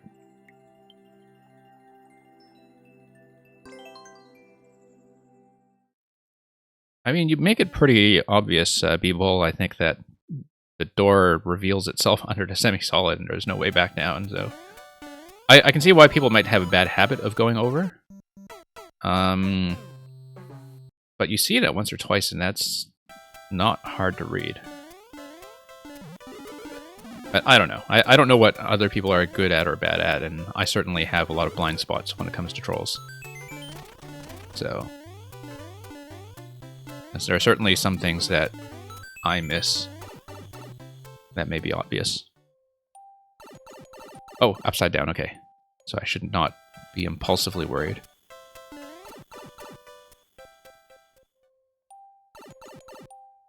Okay, so this looks like an upside down Tanuki flight.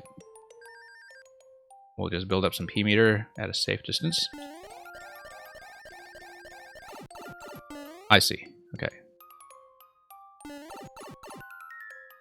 Was there a refresh on that leaf? Or not? I think not. So we may just be dead? I think we're dead. No, there is a refresh on that leaf. Let's take it. Okay. I thought you were being fair. Oh, I see. So it's one of those where you refresh the leaf by bopping things. Okay. I have seen that mechanic before. I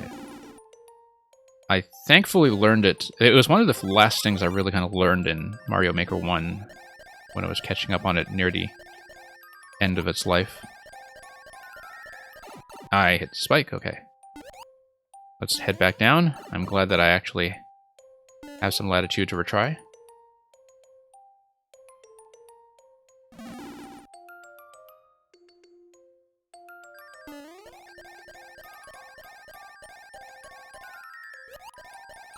Nope.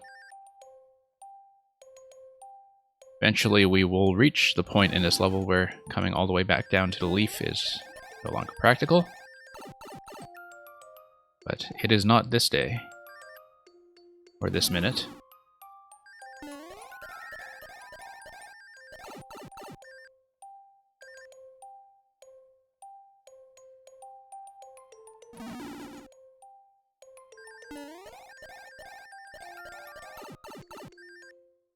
It is actually not hard for me to turn my monitor upside down, although that would invert the left and right inputs, and so can't exactly cheese my way through it that way, as far as doing something implausibly impressive is concerned. So we will try to manage this for real. We're going to have time trouble, I think. Likelier to die to time than to anything else.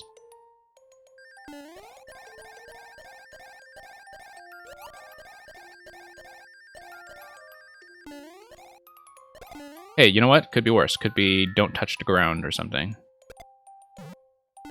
Moreover... Oh, I wanted to whip that. Because if I whipped that, I think we actually have enough distance there to build up P-meter for another flight. So let's... You know what? We're going to try it this way. Whip. Oh no, except you can't kill it. Okay, fine. We'll try to build that P meter anyway. No. Okay, no, that's just death.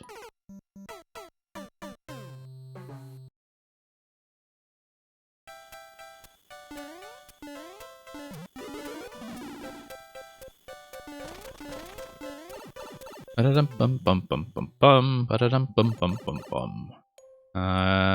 Let's go.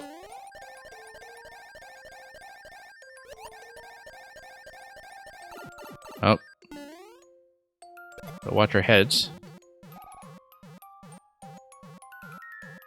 Give this some room to spawn.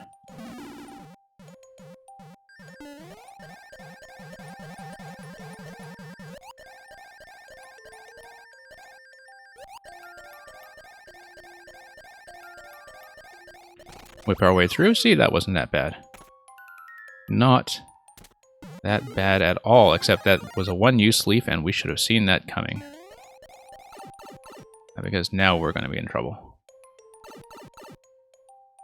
Cheese it, cheese it, cheese it. No. You actually do need to leave.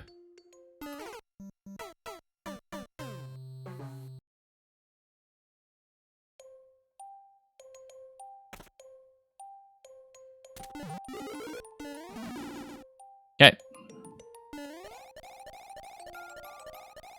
So we're going to tappity-tap our way over and lose. And we'll just die. Not able to get back to the top at this point, and there was a one-use leaf anyway, so...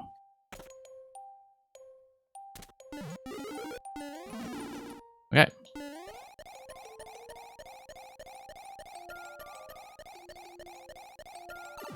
No. Death.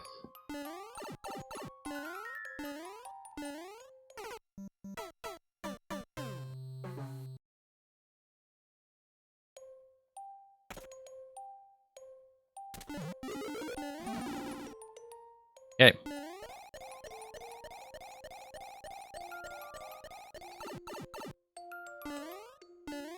I'm not exactly clear on how the secret ingredient is cake, but...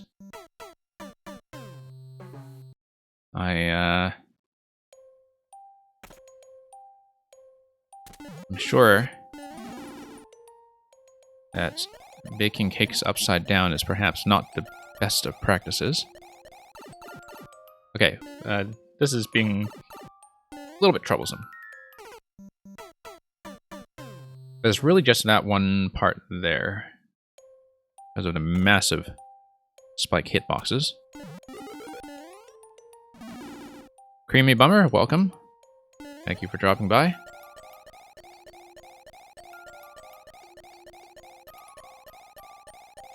Okay, we got it. Not that bad. Once we pick up some speed and fly anyway. Hope we don't need a leaf going into the next segment. So we still have 4 coins ahead of us. And a leaf.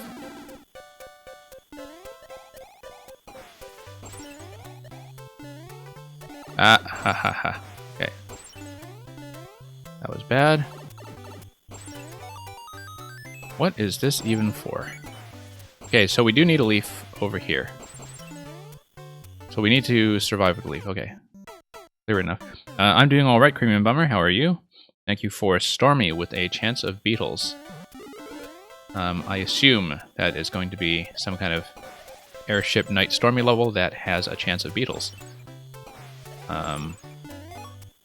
Honesty and truth in advertising.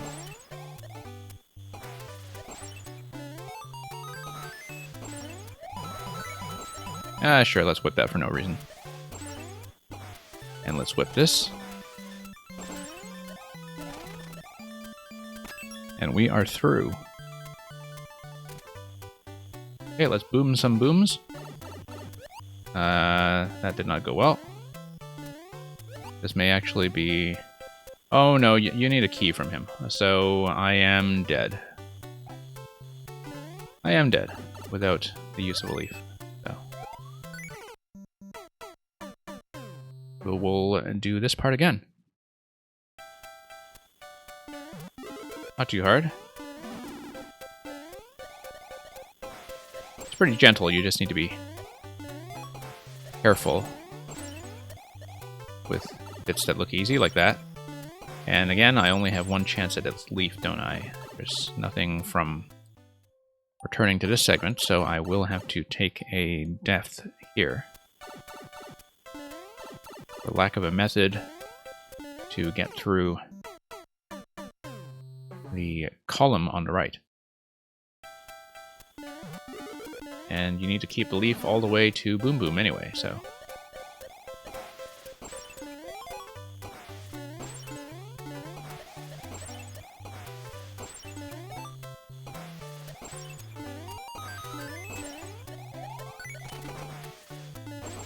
Okay, let's boom some booms.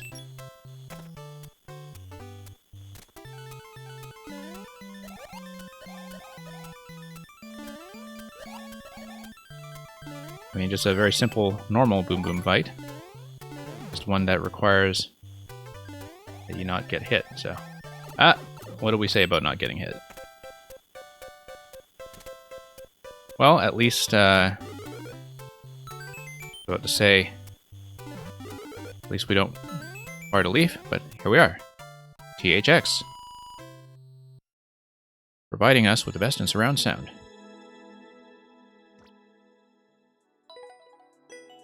Pineapple upside down cake. Thank you, Jala, for submitting that one. And thank you for the GGs.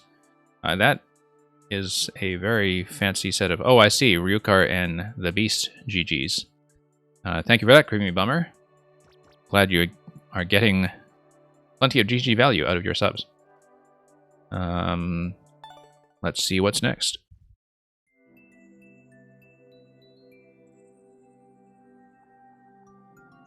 Rammers is still here, or was a few minutes ago by the looks of it, so we will start punching in that code.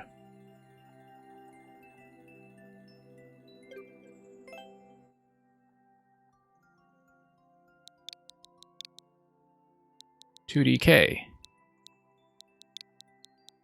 DJS.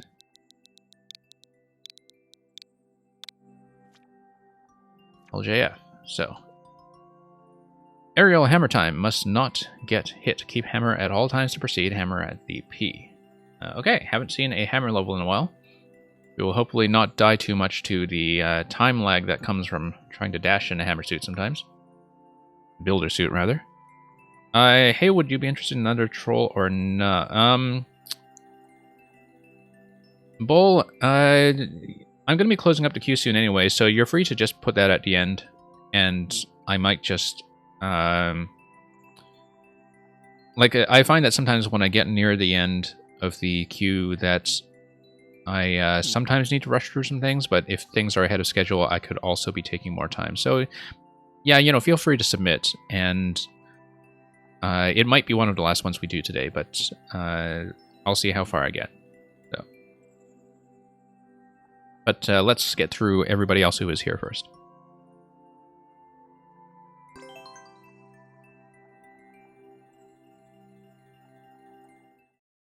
Yeah, I think a lot of you have been here before, but for those of you who are new here, the way I usually do things is that I close up the queue early enough to guarantee that everybody who is in will get played. No, I need to hammer that thing. Right? Aerial hammer time. Yeah, that's right. But if I finish ahead of schedule, I usually do a last call afterwards. Oh, that's neat. And I missed.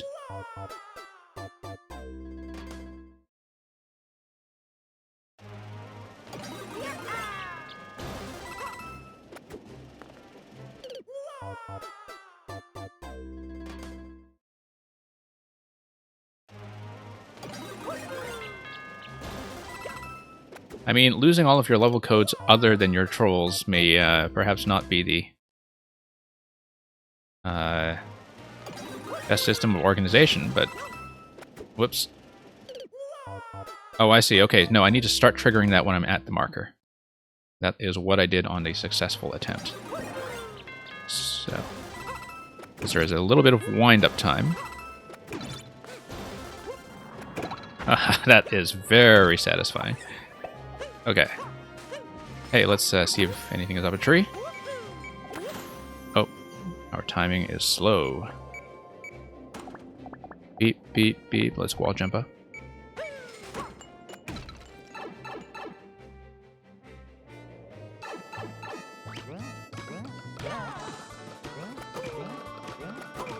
You would think that by now we have learned about the wind-up time.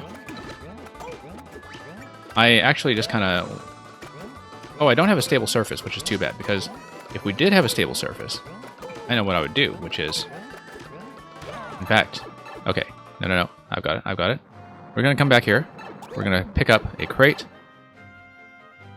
This is probably not going to work, actually, because the crate will also bounce, but... Okay, so maybe that's not a great idea, but...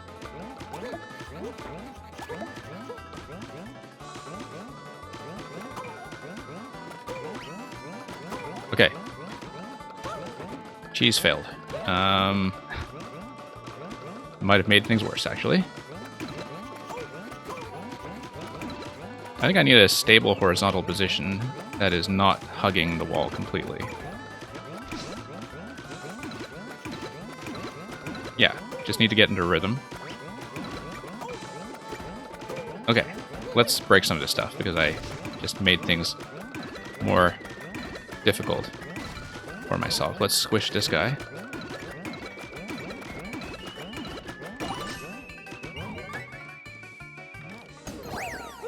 And we thought we were being so clever. No, losing the suit is death. I think I actually did need to whack those guys in midair. Thank you for the checkpoint. That is a very good placement. Yeah, I should have seen the first marker to whack those in midair. I was allowed to skip that one, which is probably more generous than you intended. I should wall jump to grab that coin. And hammer my way through. Okay, I see. I see how it is. Nope. Death.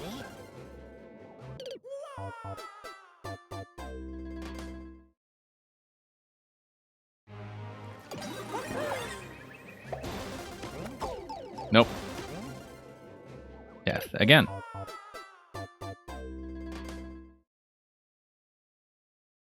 Yeah, you are getting a lot of mileage out of this concept, though, I have to say.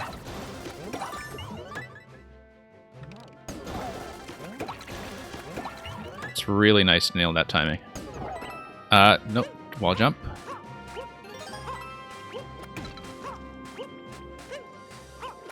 Create some more space and die. Okay.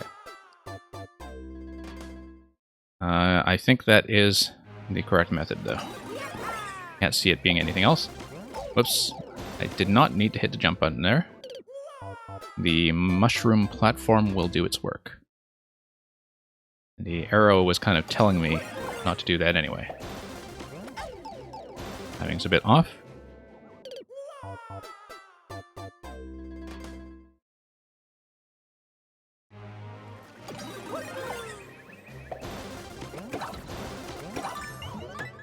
That is actually so satisfying. You guys who are just watching this and not executing the hammer below yourself, you have no idea how satisfying that is. It is very cathartic. You know. If you're having a bad day, play this level. I'm not having a bad day. I'm having a great day because of the quality of submissions. But if you're having a bad day, I actually do recommend that you just try to hammer those things in midair. Okay, so that's going to glitch out on me.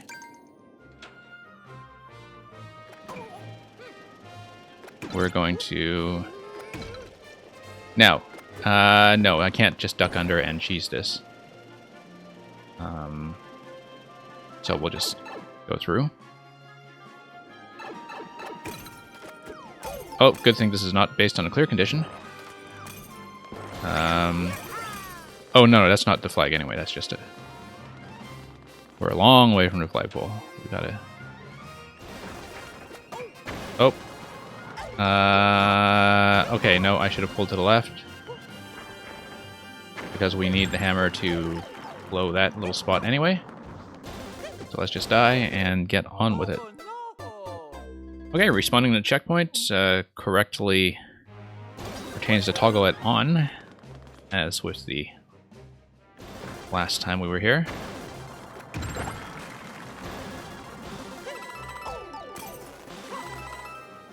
The damage boost allowed me to cheese that somewhat. I don't know if... Ah, okay, you do enforce the hammer coming out here, so... You did think about that.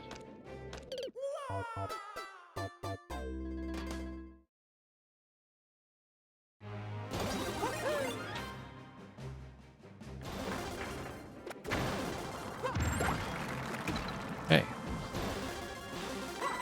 Nope, missed a marker. Let's just die.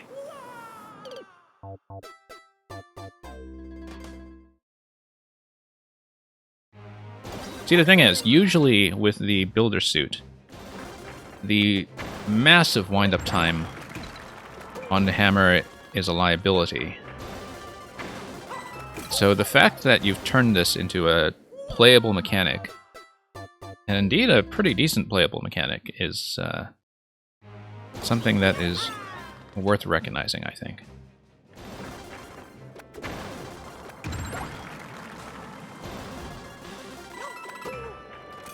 Well, this is where the checkpoint. Going to show off one little thing quickly. So the thing about the hammer suit. Oh no, we got to duck under that to show. That's okay. I'll show you what I mean next time here. We're going to die anyway. You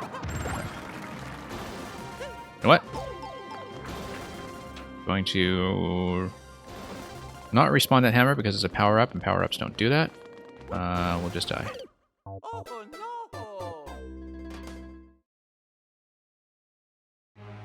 Now, the thing about hammers, though... okay, no, I was about to say that if you just drop a crate here, this kind of lock doesn't actually work. But I guess the icicles kind of defend against that. I mean, it doesn't matter for this level. I'm just saying that kind of pipe drop does not work as a one-way lock when you have access to crates. You probably know that. It just doesn't matter to this level, so...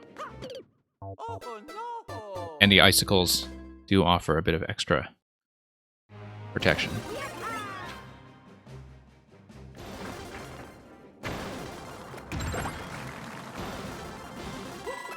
No, I should not do a short jump off that. I'm letting up far too early because I'm trying to whack with the hammer. And that is creating problems. So, what does killing the bombs actually do? We have not figured that out yet. Because it seemed like we could just sail through that first segment without anything happening. I'm sure we're missing the actual interaction there, not having done it successfully. Same mistake. Gotta hold down jump and tap the hammer.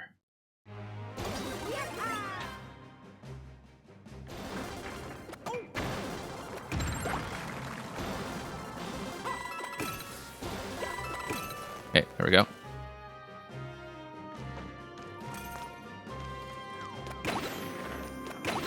Ride the icicle down gently. And die. Now, how does this work? Unless the bombs there trigger an on-off that is out of view past the scroll stop to the right. That may be what's happening there. Oh, we'll see. So we're going to ride this one down gently, which is not something we'll get to do in the next segment when we fall. Nope. I mistakenly decided to hang right there. Ran right into the spikes. Hey, Babones, thank you for the submission. We're going to be closing the queue fairly soon, although I plan to run for at least another hour. And as I said before, I do try to guarantee that if you are in queue at a time of closing, that your level will get played. Does mean sometimes I need to rush a little bit, but I do try to see everybody.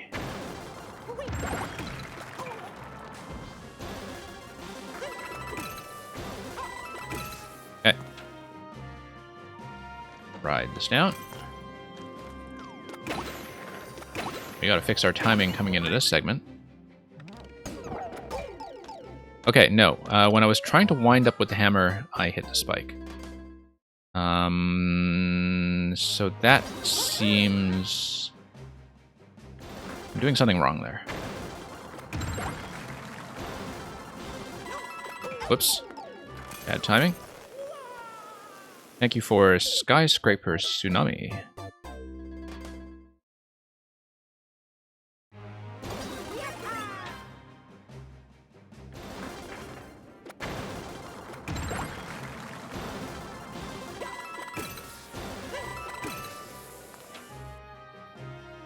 Oh, you got world record. Congratulations, Defram.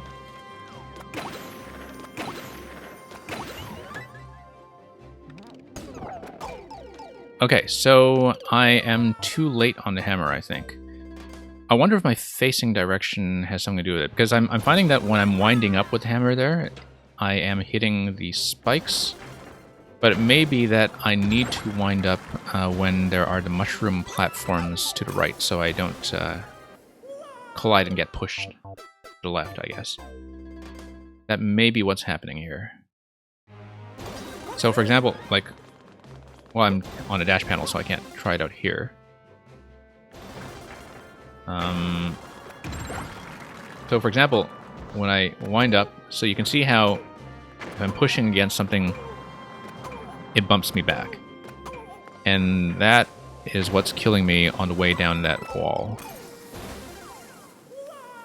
Is that my timing is off, and because my timing is off, it is pushing me backwards against the spikes, and so the hammer has to go down when I am basically above and using the gap that is in the mushroom platforms. So let's die here and try that again. Oh,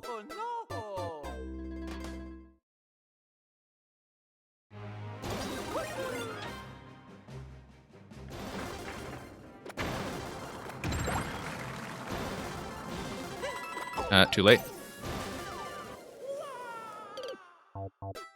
I am still on this level, but at this point I'm just going to check the queue very quickly, just to see what the situation is.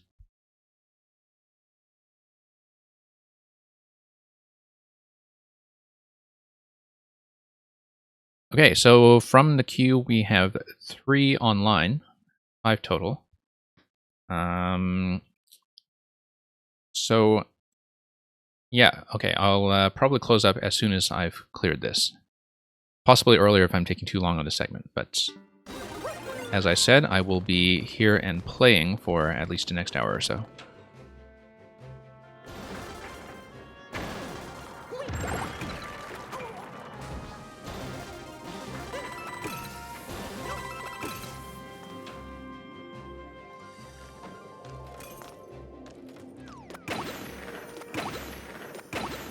Yeah, so the timing worked much better that time. I rhythmically got that wrong. I see, so they hold keys. And so the point of killing the bombs is to make sure you get 4 keys. Okay. Or a sufficient number of keys. Not quite clear on how many... I assume you just have to kill all of them, but...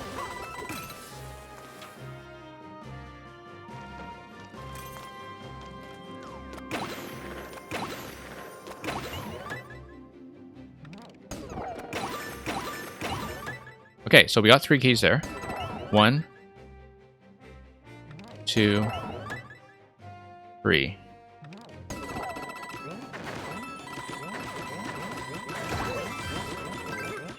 And that is a clear. Thank you for that, Rammers.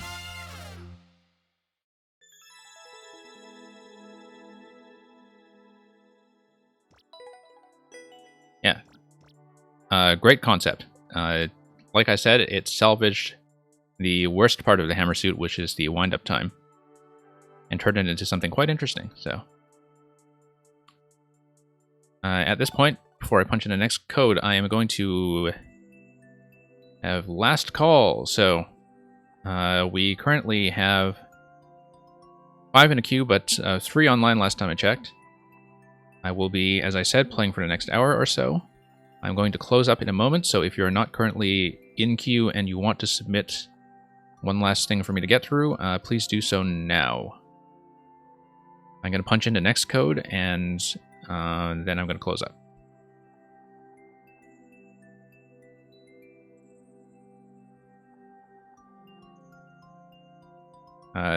Jala, I think. I don't know if Jala is still here. I know they stayed for their previous level. Jala, if you are still here, please shout. If not, I will remove.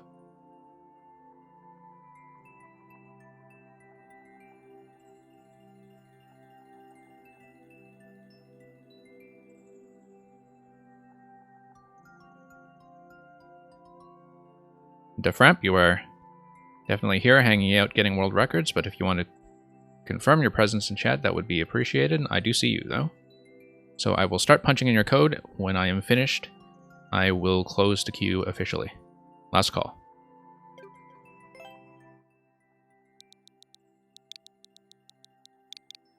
J7QQ, J5T, FPG. Race to Christmas Day. 5% speedrun, that looks fairly generous. Let's shut things off. As I said, if I finish ahead of schedule, so if I finish, say, by the top of the hour and get through everything in queue, I will probably open up for 1 or 2 last levels at the end. So often I do find that some people stay and they do manage to get 1 or 2 last ones played. Whether or not you can stay, I hope you enjoyed the stream today, and we will get through the rest. Just one moment while I change my stream title to reflect that we are closed.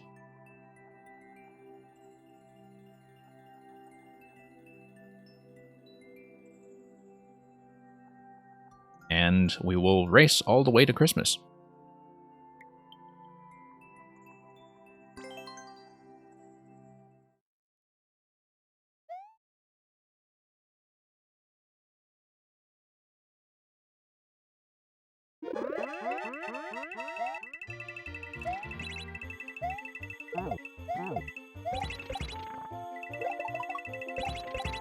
Oh. Don't know why I instinctively jumped there. Things were going well until that point.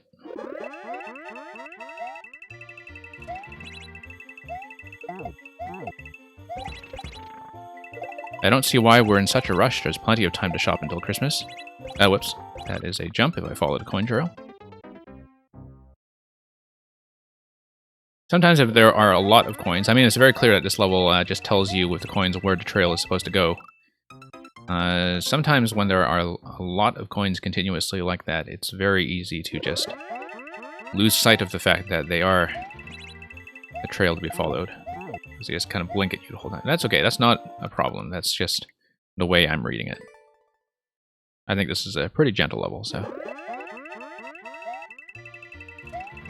And the first attempt went pretty smoothly, which is a good sign, in terms of being able to read it blindly.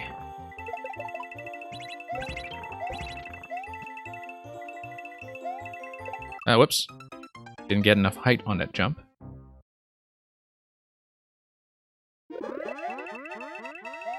And we were kind of ahead of the timing that was intended.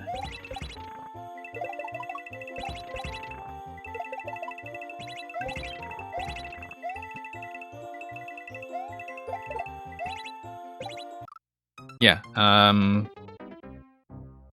our jump height there, I think, threw everything off a little bit, because I slowed down so I wouldn't run into the piranha like I did last time. And by slowing down, I missed the timing on the on-off switch at the very end there. So that's the issue, and we will fix it.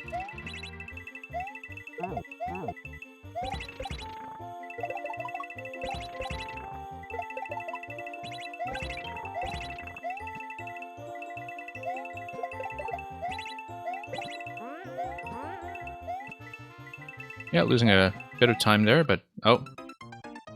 We're being impatient, we should just ride that thing up.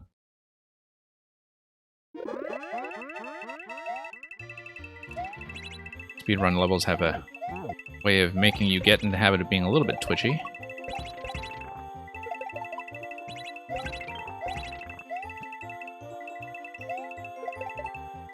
Nope. You know what? We're losing a bit of time, but we can probably still do this. 7 seconds left, though. That's going to be tight.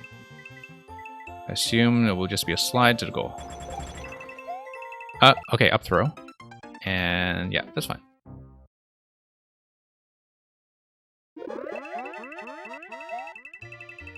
Yeah, just lots too much time on missing at the Piranha segment. The Buzzy shell. This segment right here. Nope. Late.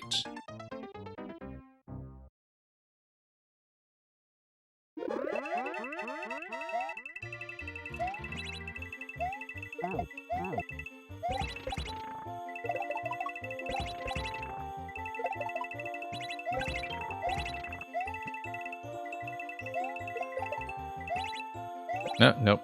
Late again.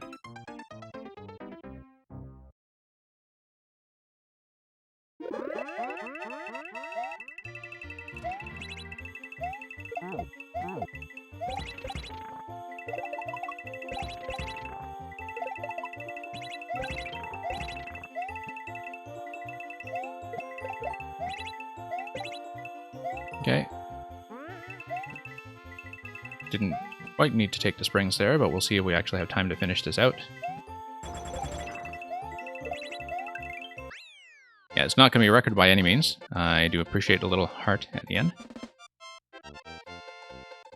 As we did have a few stumbles along the way, but that is a win. So yeah, off by 2 whole seconds. Thank you for that one, Dufframp. If we get through the rest as quickly, maybe we will be able to take a few more.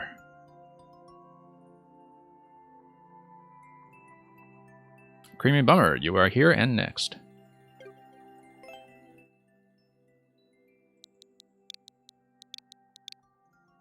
So yeah, it felt pretty good as far as the speedrun genre goes. Just, you know, little precise adjustments here and there, and I actually did have a little wiggle room to make a few mistakes and recover, so. Stormy with a Chance of Beetles. That's a really neat cover art. Trying to figure out what that is. Looks kind of like a bird, almost. Or maybe a beetle on the right. Something else on the left. Cold breeze and nightfall, the smell of meat in the air. Team Meat and Team Shell, I assume, from the hashtags. Fairly lower clear rate from what we've been doing today, so we'll just have to take our time and do what we can with it.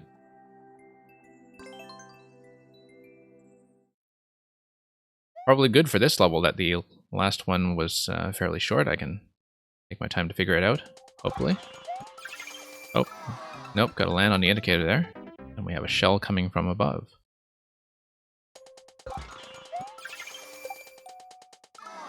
Okay, so bounce on a blooper. Probably bounce on a blooper twice.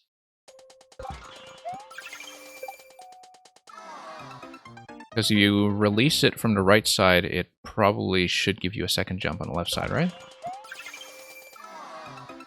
See something invisible dropping on the right. The way I'm thinking about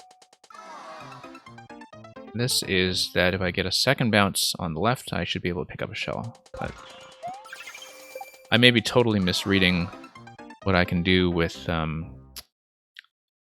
night airship physics, though.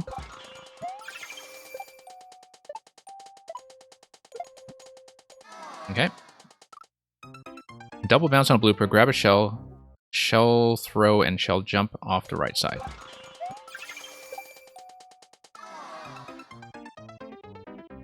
One shell throw should do it if I am accurate enough, but I need to kind of gauge. I see. So you basically have 2 shells coming down to account for the fact that the blooper could go in either direction when it's released, right?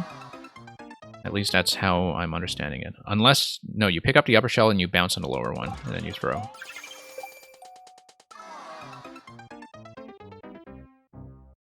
I'm not totally clear on the blooper behavior there because I do know that some of their movement can be randomized. But I'm not sure if that's the case when they are released by a bounce like that. Whoops. We need to hit that accurately first, of course, before anything else happens.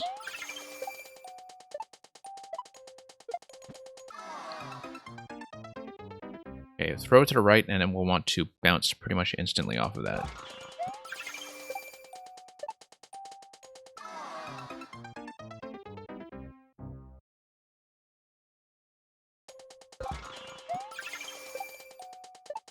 Nope. Grab the top shell, land on the bottom shell.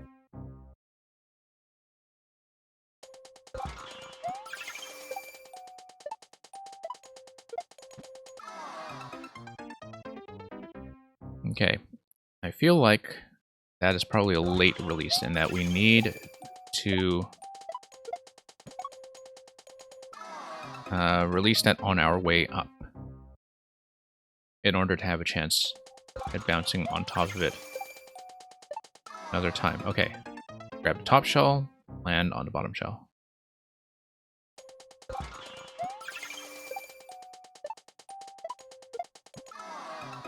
I feel like that would have done it if we had landed on the thrown shell a little more accurately. I do see the twister already up top.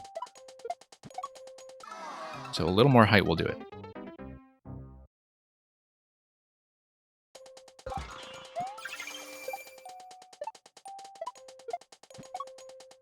Nope, poor release.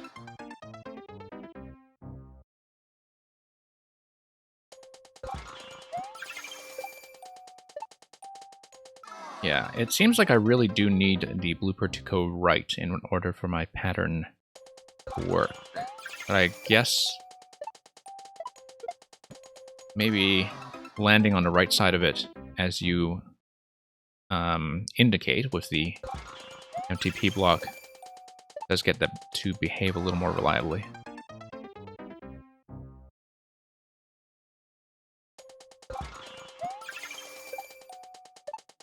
On the other hand, we can actually do it from both directions. At least I think so. In fact, it looks like I'm getting a lot more height when sending the blooper to the left. In terms of how early I can land on the next shell. Nope.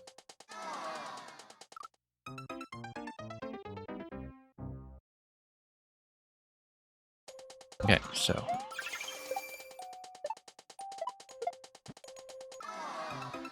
Again, I have not gotten my release timing down just yet.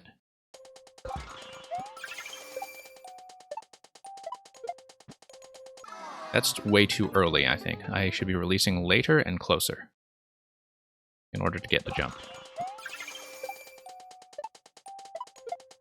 No.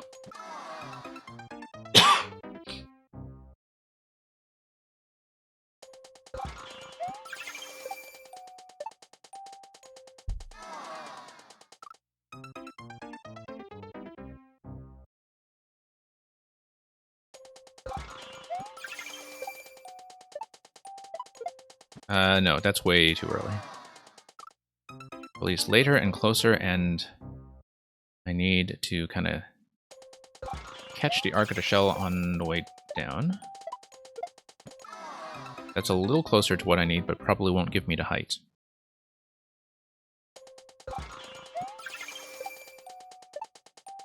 No, way too early.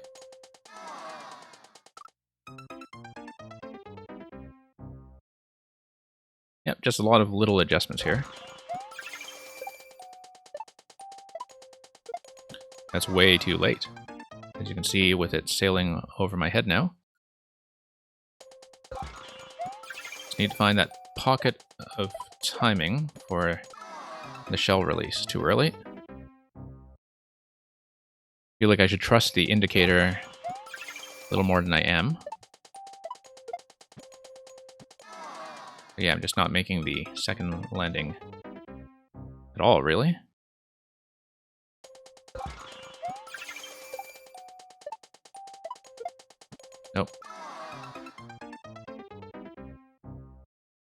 Gotta remember that I don't benefit from the floaty physics to quite the same extent as all the enemy objects do. Still need to think about standard Mario physics.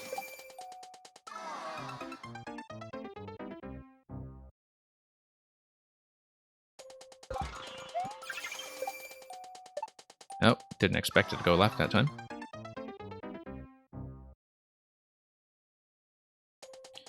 And like I said, sending the blooper left seemed to be better in terms of giving me enough height to clear that jump.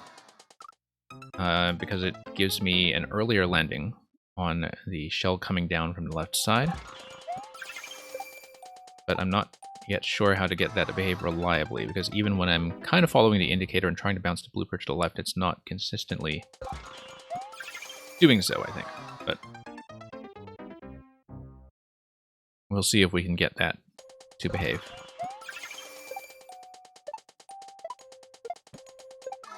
That seemed like a much better height. It was a poor release, of course, but it seemed like that time the height was able to get me up. Okay, I don't know why I did that. I think I was quite surprised I was going to make it.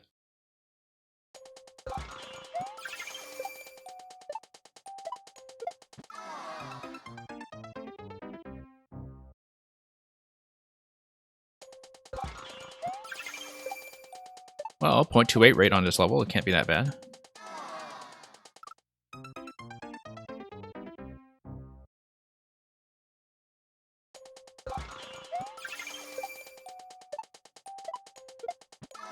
For release, but again, that time I feel like the height is fine. It's quite possible that I have too high a bounce arc on the shell relative to how I'm doing the shell release, but I'm still releasing early, I think. Hard to gauge sometimes if I'm doing it early or late, but I think that was early.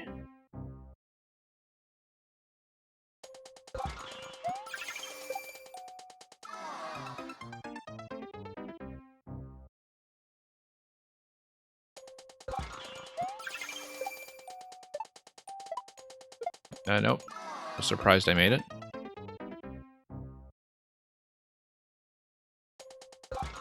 Yeah, we'll try to get on that twister. No, too early.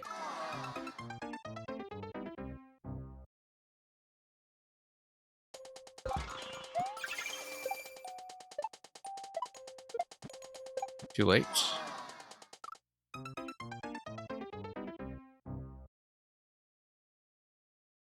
But it seems like we need to be on the downward part of our jump arc when it comes to the shell release.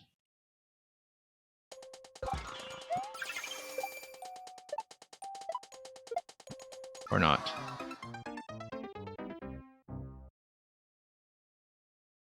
No, that would be too late.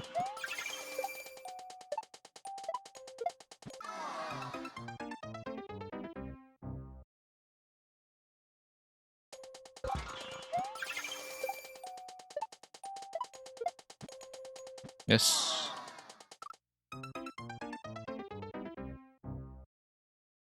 Well, we'll see if we can do at least the first segment.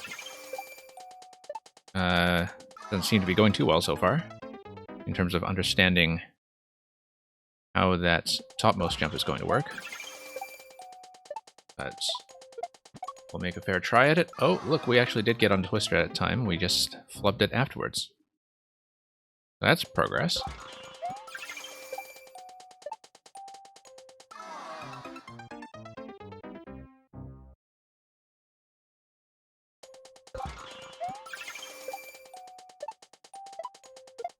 Too late. I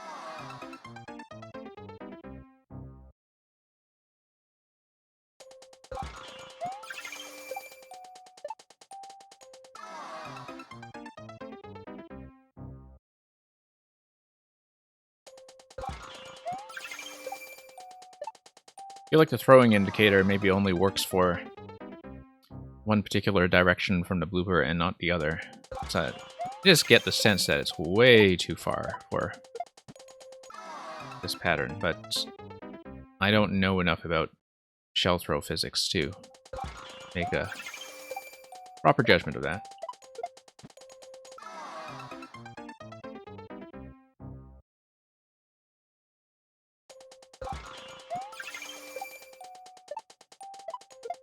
Okay, so coming from the left again seemed to give me a lot more height.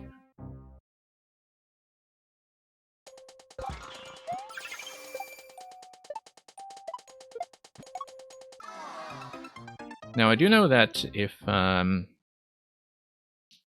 given the sort of pseudo-randomization of Mario Maker 2, that it should be possible to have a 100% consistent pattern. Okay, that's a bounce on the mole and pick up the shell for the next row. Should be possible to have a consistent blooper direction if your inputs are kind of 100% accurate every time, which in my case it will definitely not be.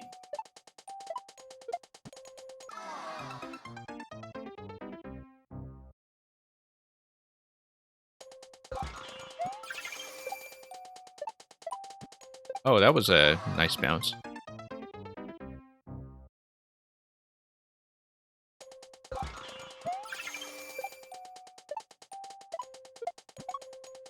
Too low.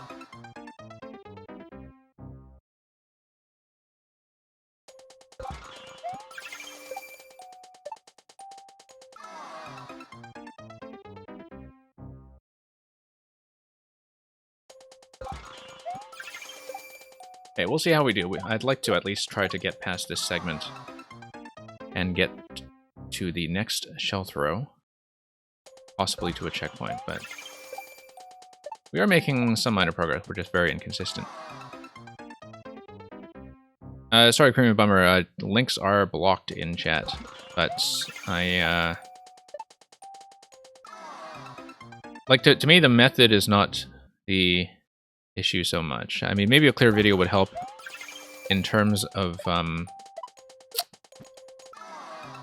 giving me a more precise idea of the shell release position.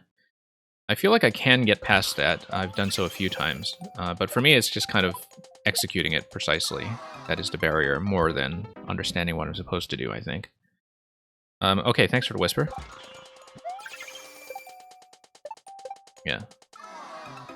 I'll try to figure out what I can in this session, and if I really can't do it, I may study the clear video and try to practice on this some more separately.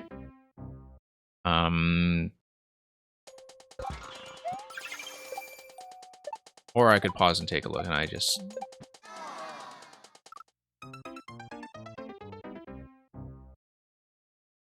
hang on, let me try to... Okay.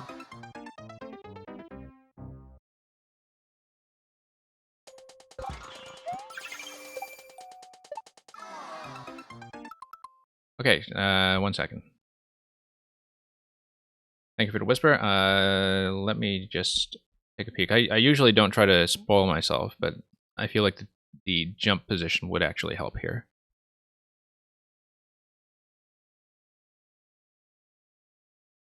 Just 1 moment. Okay, so the release is a little to the right of the indicator. And the player just kind of sailed on through. Okay, I'm going to give this another chance. Hang on.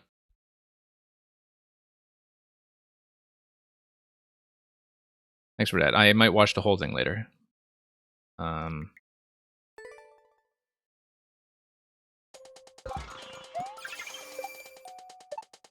whoops.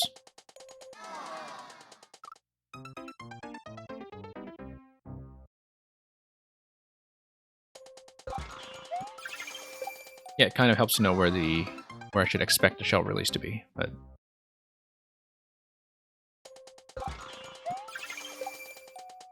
Whoops.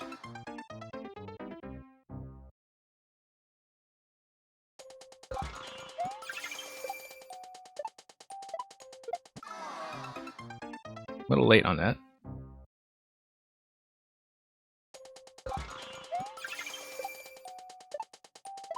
Nope. Way too early.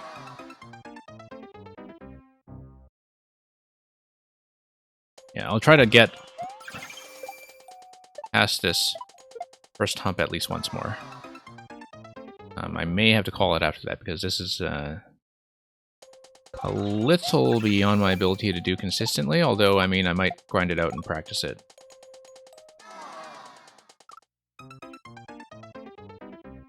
As I'm aware that this kind of level is a bit of a technical weakness for me, so... too early. So anyway, thanks for the clear video.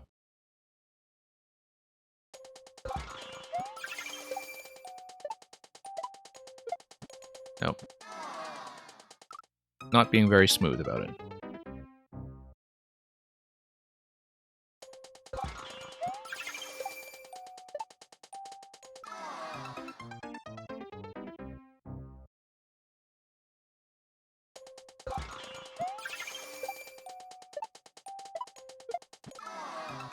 Yeah. So we've been on this one for about 20 minutes. I'm going to, again, try and make an earnest effort to get past the first hump here. It's very unlikely that I'll be finishing in this session. You can probably see by now. But thanks for sending that along regardless. Let me check the current state of the queue. See if people are still hanging around.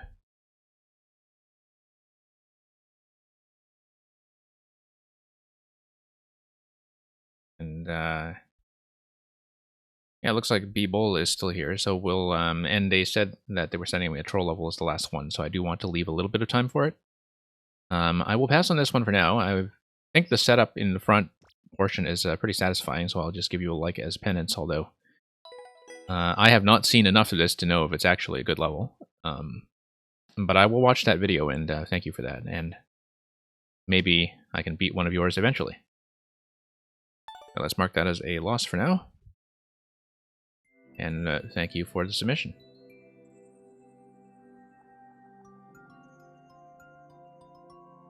Yeah, it feels like I should, you know, give those a fair shot, even when they're a little outside of my range, and we'll just take some practice to get them down a little more consistently.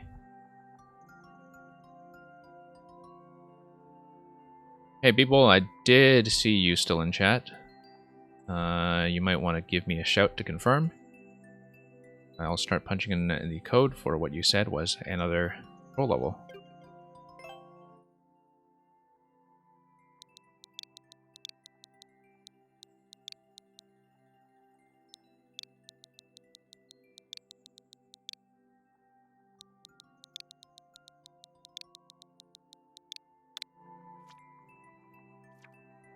We have one submission after that one that appears to be offline. So we'll just take our time with this one. It will probably be the last one of the day, although if we finish it quickly, we may reopen for one or two more. So, face this Trolley Castle, Frozen Heart. World record 11 seconds, which tells me that there's some kind of trick to the opening rooms that I will just have to find out the hard way. That it's completable very early. I see a scroll stop break already. Let's spawn that swamp. Get a bunch of POWs.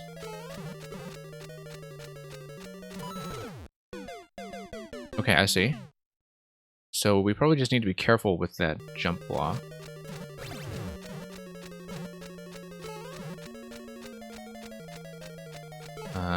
Vines and a whole bunch of breakage.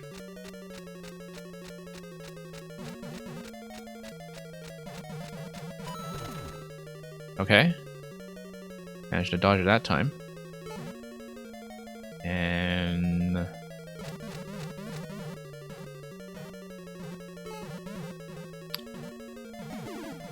so a Muncher kills the Master Sword. Then if we drop the Master Sword to begin with, like what would have that done? That would have just blocked my progress. Okay, so you just should not be hitting that in the first place.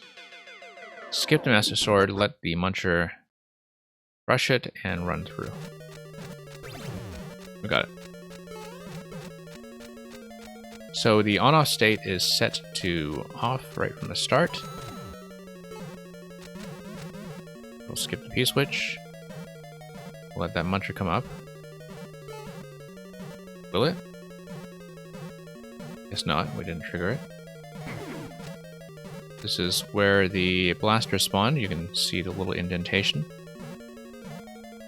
It looks like we just needed to speed through this, unless there was a damage boost method. Oh, there actually is a damage boost method. You just grab the Master Sword quickly and then run. Unless the... No, the P-switch raises this pretty much right away, so that won't be it. Just need to run. Clearable in 11 seconds, though. That's interesting.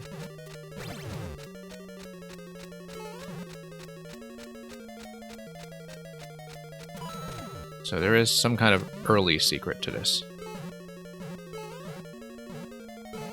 Do we need a Shelmet? Not sure that gets us anything. Well, let's continue and see. Yeah, we need a Shelmet.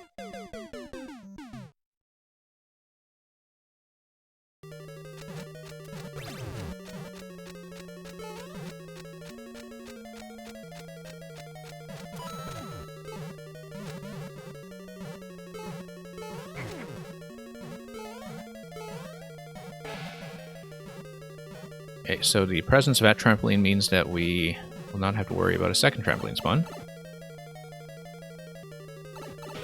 I'll check my one there.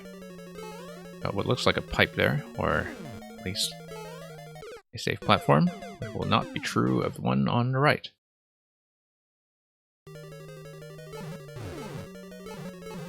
Okay. Ah, yes, it's based on on-off, by the looks of it.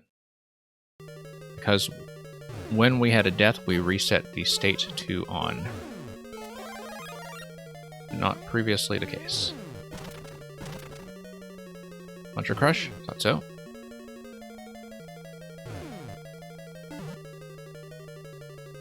Okay.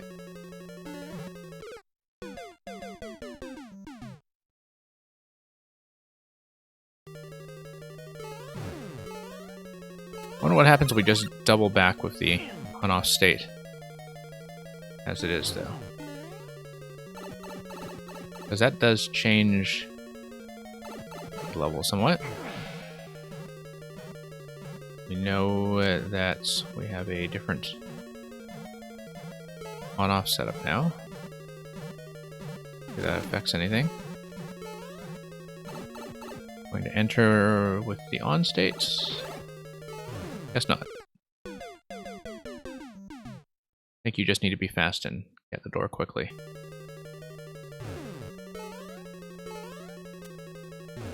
Oh, okay.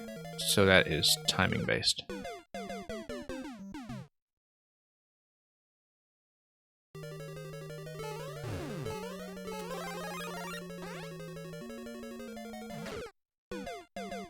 That is a bump.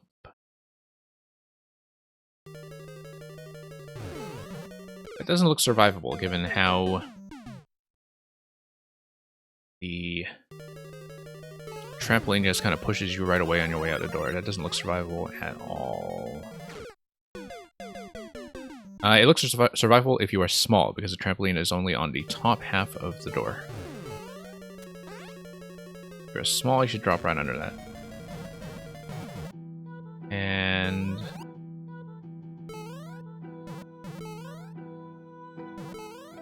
that's a no. Okay, so just ride this up. Have a little death game.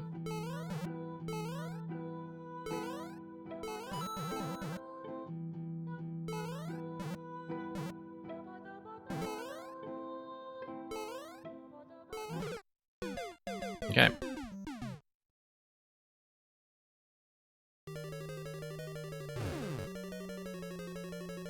Let's try this again. Again, the level should be doable in 11 seconds, so a lot of this may just be a wild goose chase. Yeah, we have falling platform there, which might be disguising some kind of entrance. Sure, we'll let ourselves get bumped. Let's see what this does.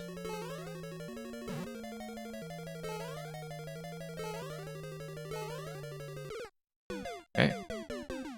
Speed challenge.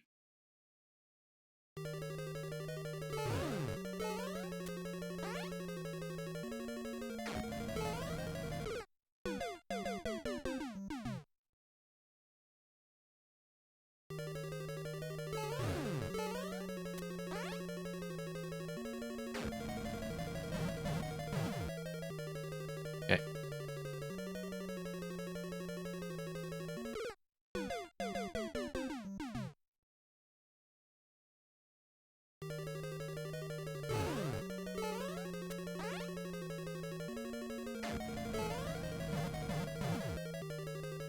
Now one thing, gotta fix. Yeah, there we go. Got to reactivate our sound. Sure. Went through a bit of the clear video earlier. Do I want this? No. Okay. Although it looks like you can actually sneak under the semi-solid to the left there, so... maybe it is, in fact, okay.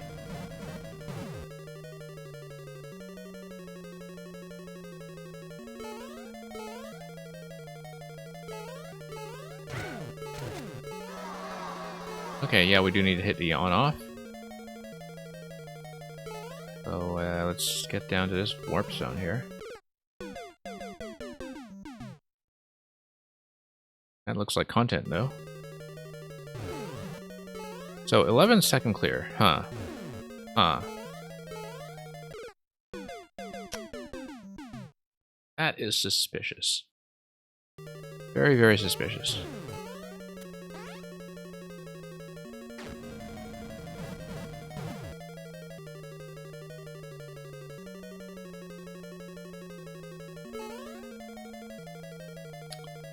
Okay, so we gotta hit this. We'll sneak under the muncher if we can. No, be a little faster than that. Unless there is a hidden on-off trigger that we should be using instead. Very suspicious.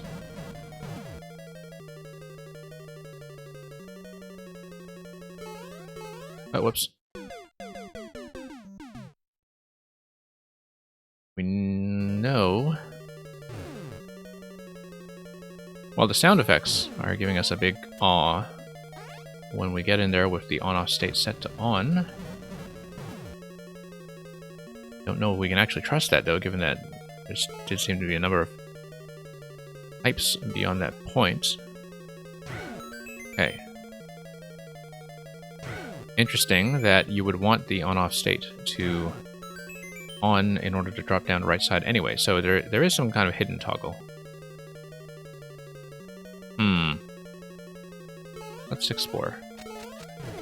Okay, one-way panel there.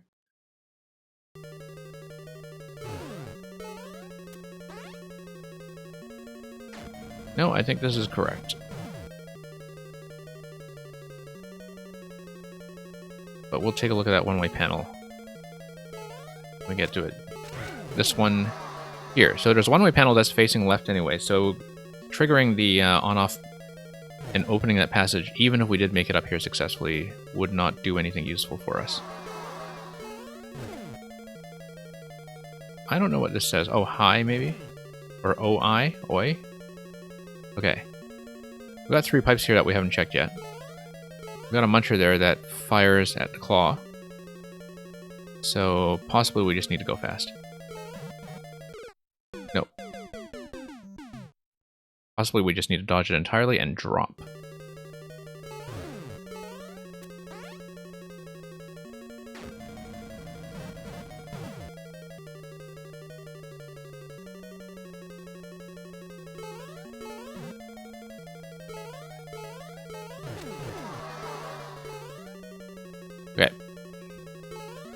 Let's drop down to where we know there are ground tiles. Down here. Drop the muncher. Oh, maybe dropping the muncher was a bad idea, given that there's a door there.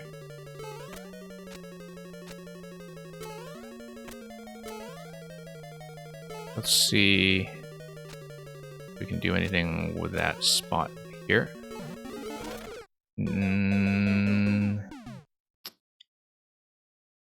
Maybe that's useful in some way, but looks like it's just there to kill you. But you never know. I'm going to keep my eye out for things that could potentially be broken by spike balls.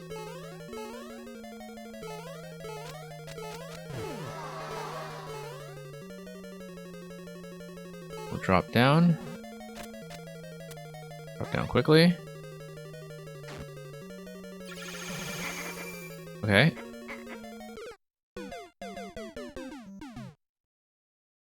Didn't feel like I actually got a proper reading on that. I don't know if I should have jumped to the left. I didn't see that properly. I may just try that twice.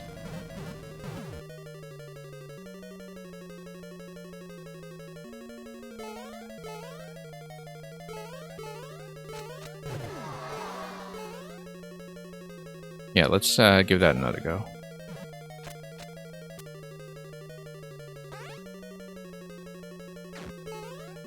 Okay, I am not big, so that does not permit me to go through here and do anything useful. And to the right is just death and spikes. So I need to be big going into that room, or have some other power-up going into that room. Not the mushroom, because that will kill me. Oops.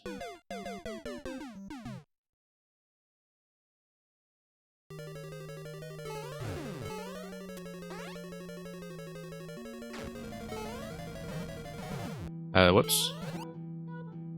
Death game again.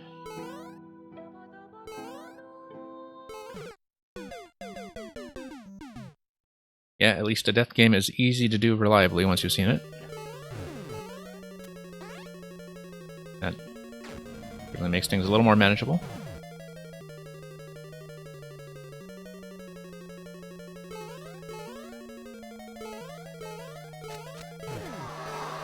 Okay, so let's see another part of the maze, perhaps.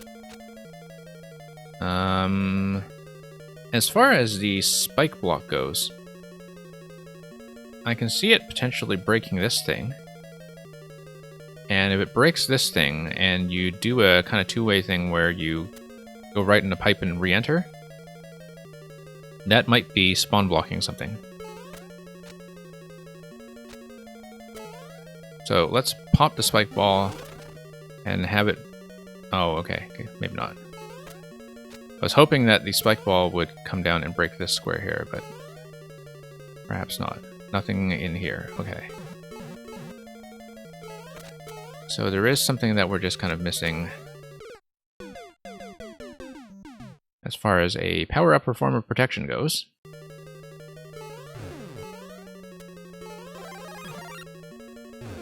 It's not going to be this anyway.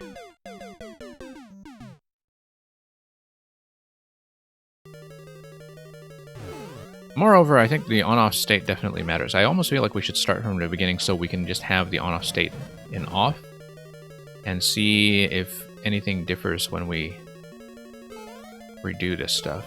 No, actually it can't, because of the way the on-off layout works here. Although we do know that the first time that we came through here, like, on-off was set to off, so, like, I feel like redoing from the start might reveal something.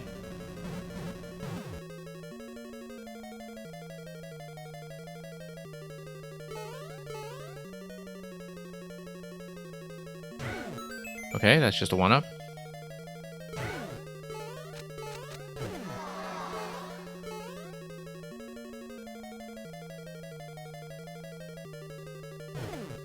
Any kind of despawning trickery? No.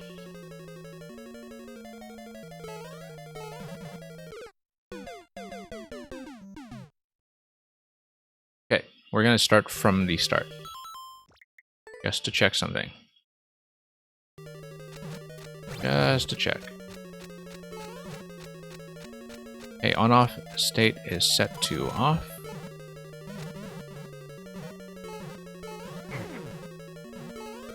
Well, okay, let's not do it that way. Let's actually pick up the shell.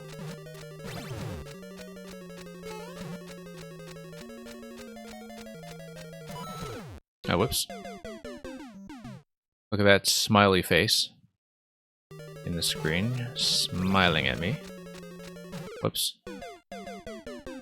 Okay, I see brick on top of the vine. I feel like I've seen that pattern elsewhere in this level.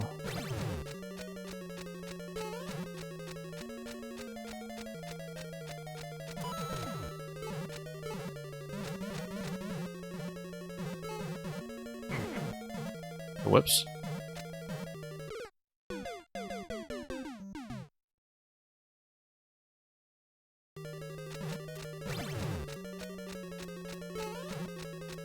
Now, the thing about seeing a troll level in this game is that the ending almost certainly involves a disguised axe. So we kind of have to keep our eyes peeled for something going on, you know, like... Well, it's not going to be under this saw blade. You know what, let's check it. No, it's not.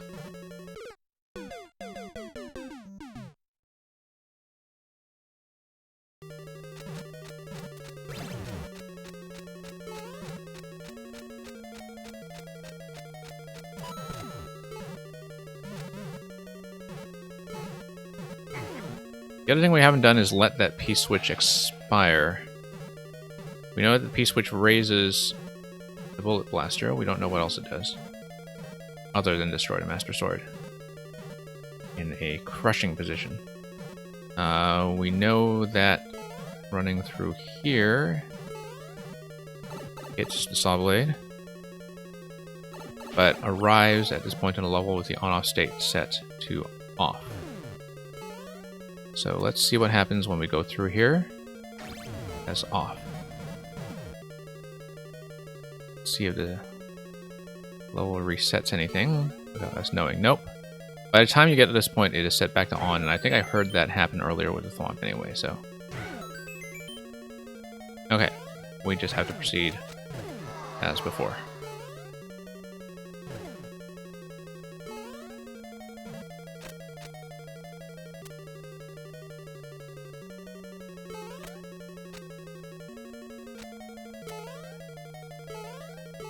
Around here. Now, I think in this style, the ball always pops out to the right. So if we could control its position, that would change things.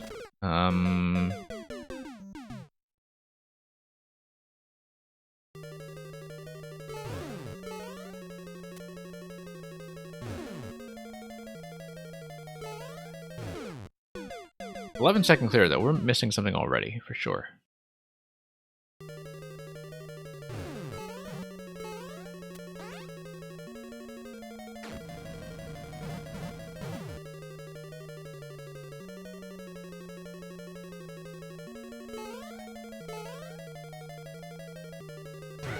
Look at the saw blade in the middle here, and the donut block up above, and how it doesn't seem to do anything useful.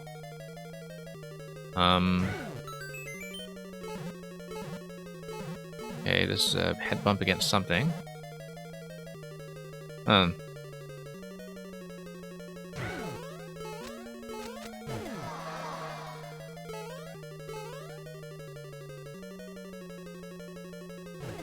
Okay, let's head down door as before. Now we checked that pipe though, and there is nothing in that pipe.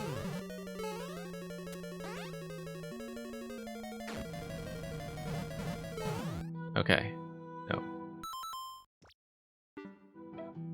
Frozen Heart, a troll. A big fat no in this segment.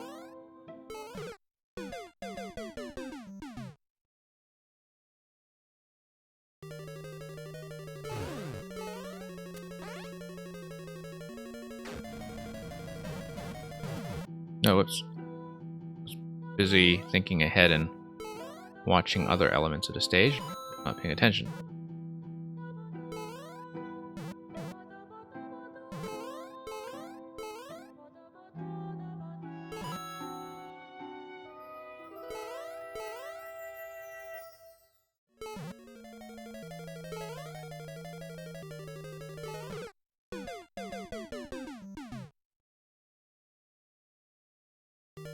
Well, we'll see how much further we're able to progress.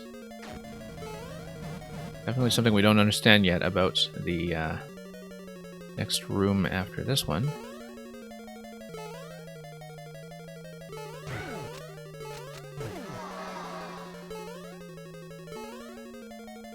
Mushroom out of that pipe.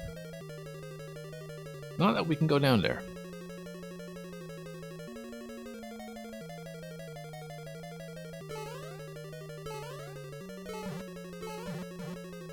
Okay, let's check this part again. No. Hesitated a little too much. Losing a lot of attempts to silly things like that.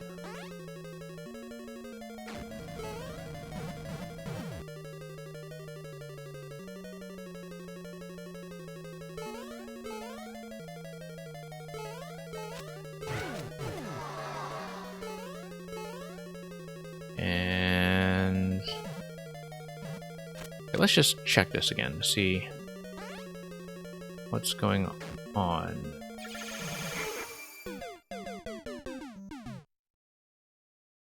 Okay, so we know about that, and we've seen it. We just have no idea what to do to the left, unless there's some kind of hidden switch. We haven't checked for that thoroughly.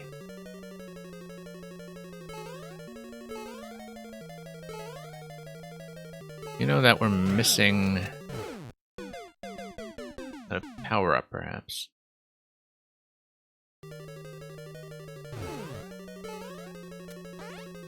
Not gonna be that one. Not gonna be that either.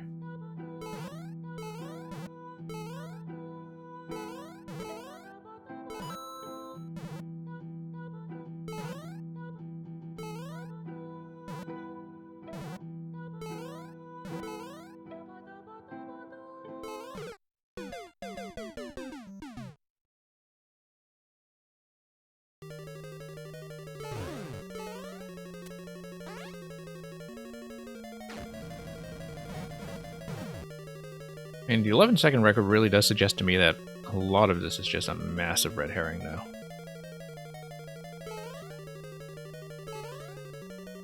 And we still have to see if the level leaves us any useful clues.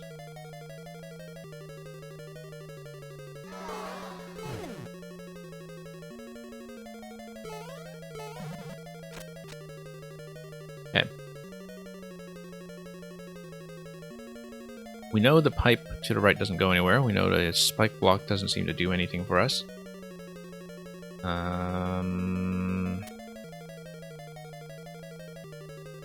So close and so far from the answer. Yeah, I mean, that's part of the pleasure from it. It's, I mean, let's say we have some kind of proximity trigger here. And, we don't hit that, okay. What does this do? That lifts the gate, okay. And yeah, okay. We got it.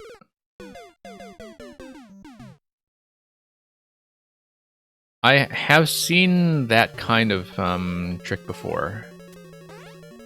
Like where you kind of mental think that you need the power up before that segment, Saw Blade.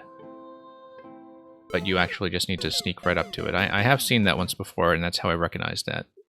It did take me a while to kind of get around to trying that, though.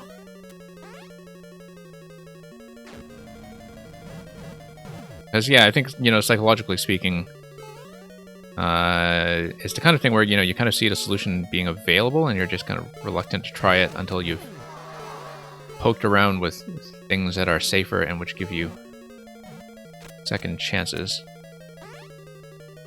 But at that point, that was the only way I could see to proceed. Like the one tile gap here, you know, that's very easily fool you. No, we need to... How do we do this? I think we need to go over. No, but there's a P-switch there, so... We need to dash fast enough to just kind of skip past, I think. I don't think I can just do some kind of short jump through a 2-block gap. Unless I can.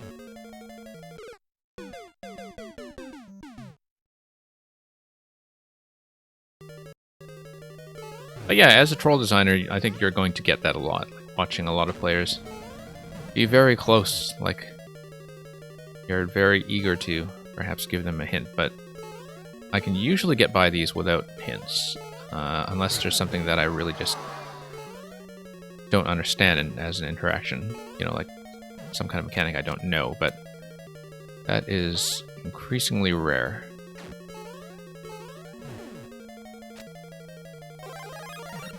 Okay, we're just gonna have to beat this. And goop. Okay, so the goop is okay. And so we know that there's a part of the lava near the beginning that is safe to tread in. We don't know which part. Goop. Okay. Yeah, I was thinking, like with the 11-second time, that this was definitely a case of the axe being buried somewhere. Kick this. Left. Okay. That's the solution. Yep. Okay, so let's, we can just start over. There's no need to die. Oh, whoops.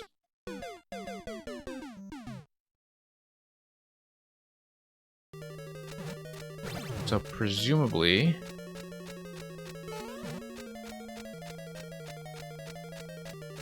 whoops. You'll reveal the axe in one of the spots that I found suspicious.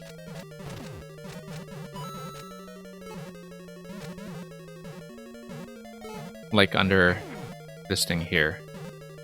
You know, if the... or if the shell hits a hidden... thing of some sort, like a switch or key or something, although I'm trying to think about like what would take a kind of collision priority visually. Let's kick this. Yep, there's the axe.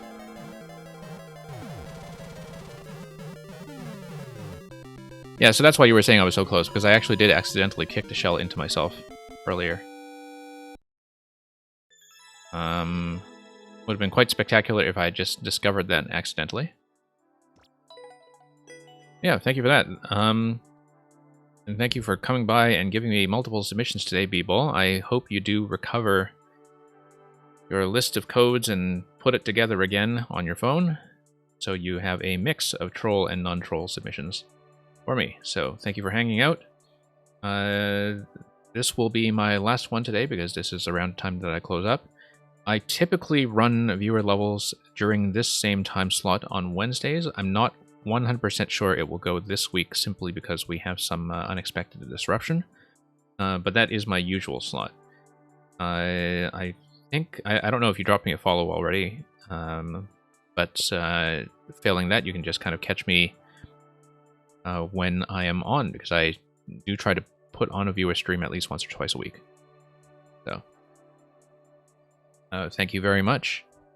I will perhaps look at the channel list to see if anybody else is starting up viewer levels, and you can burden them with your creations, which I enjoyed quite a bit today. So thanks for watching, and have a good day.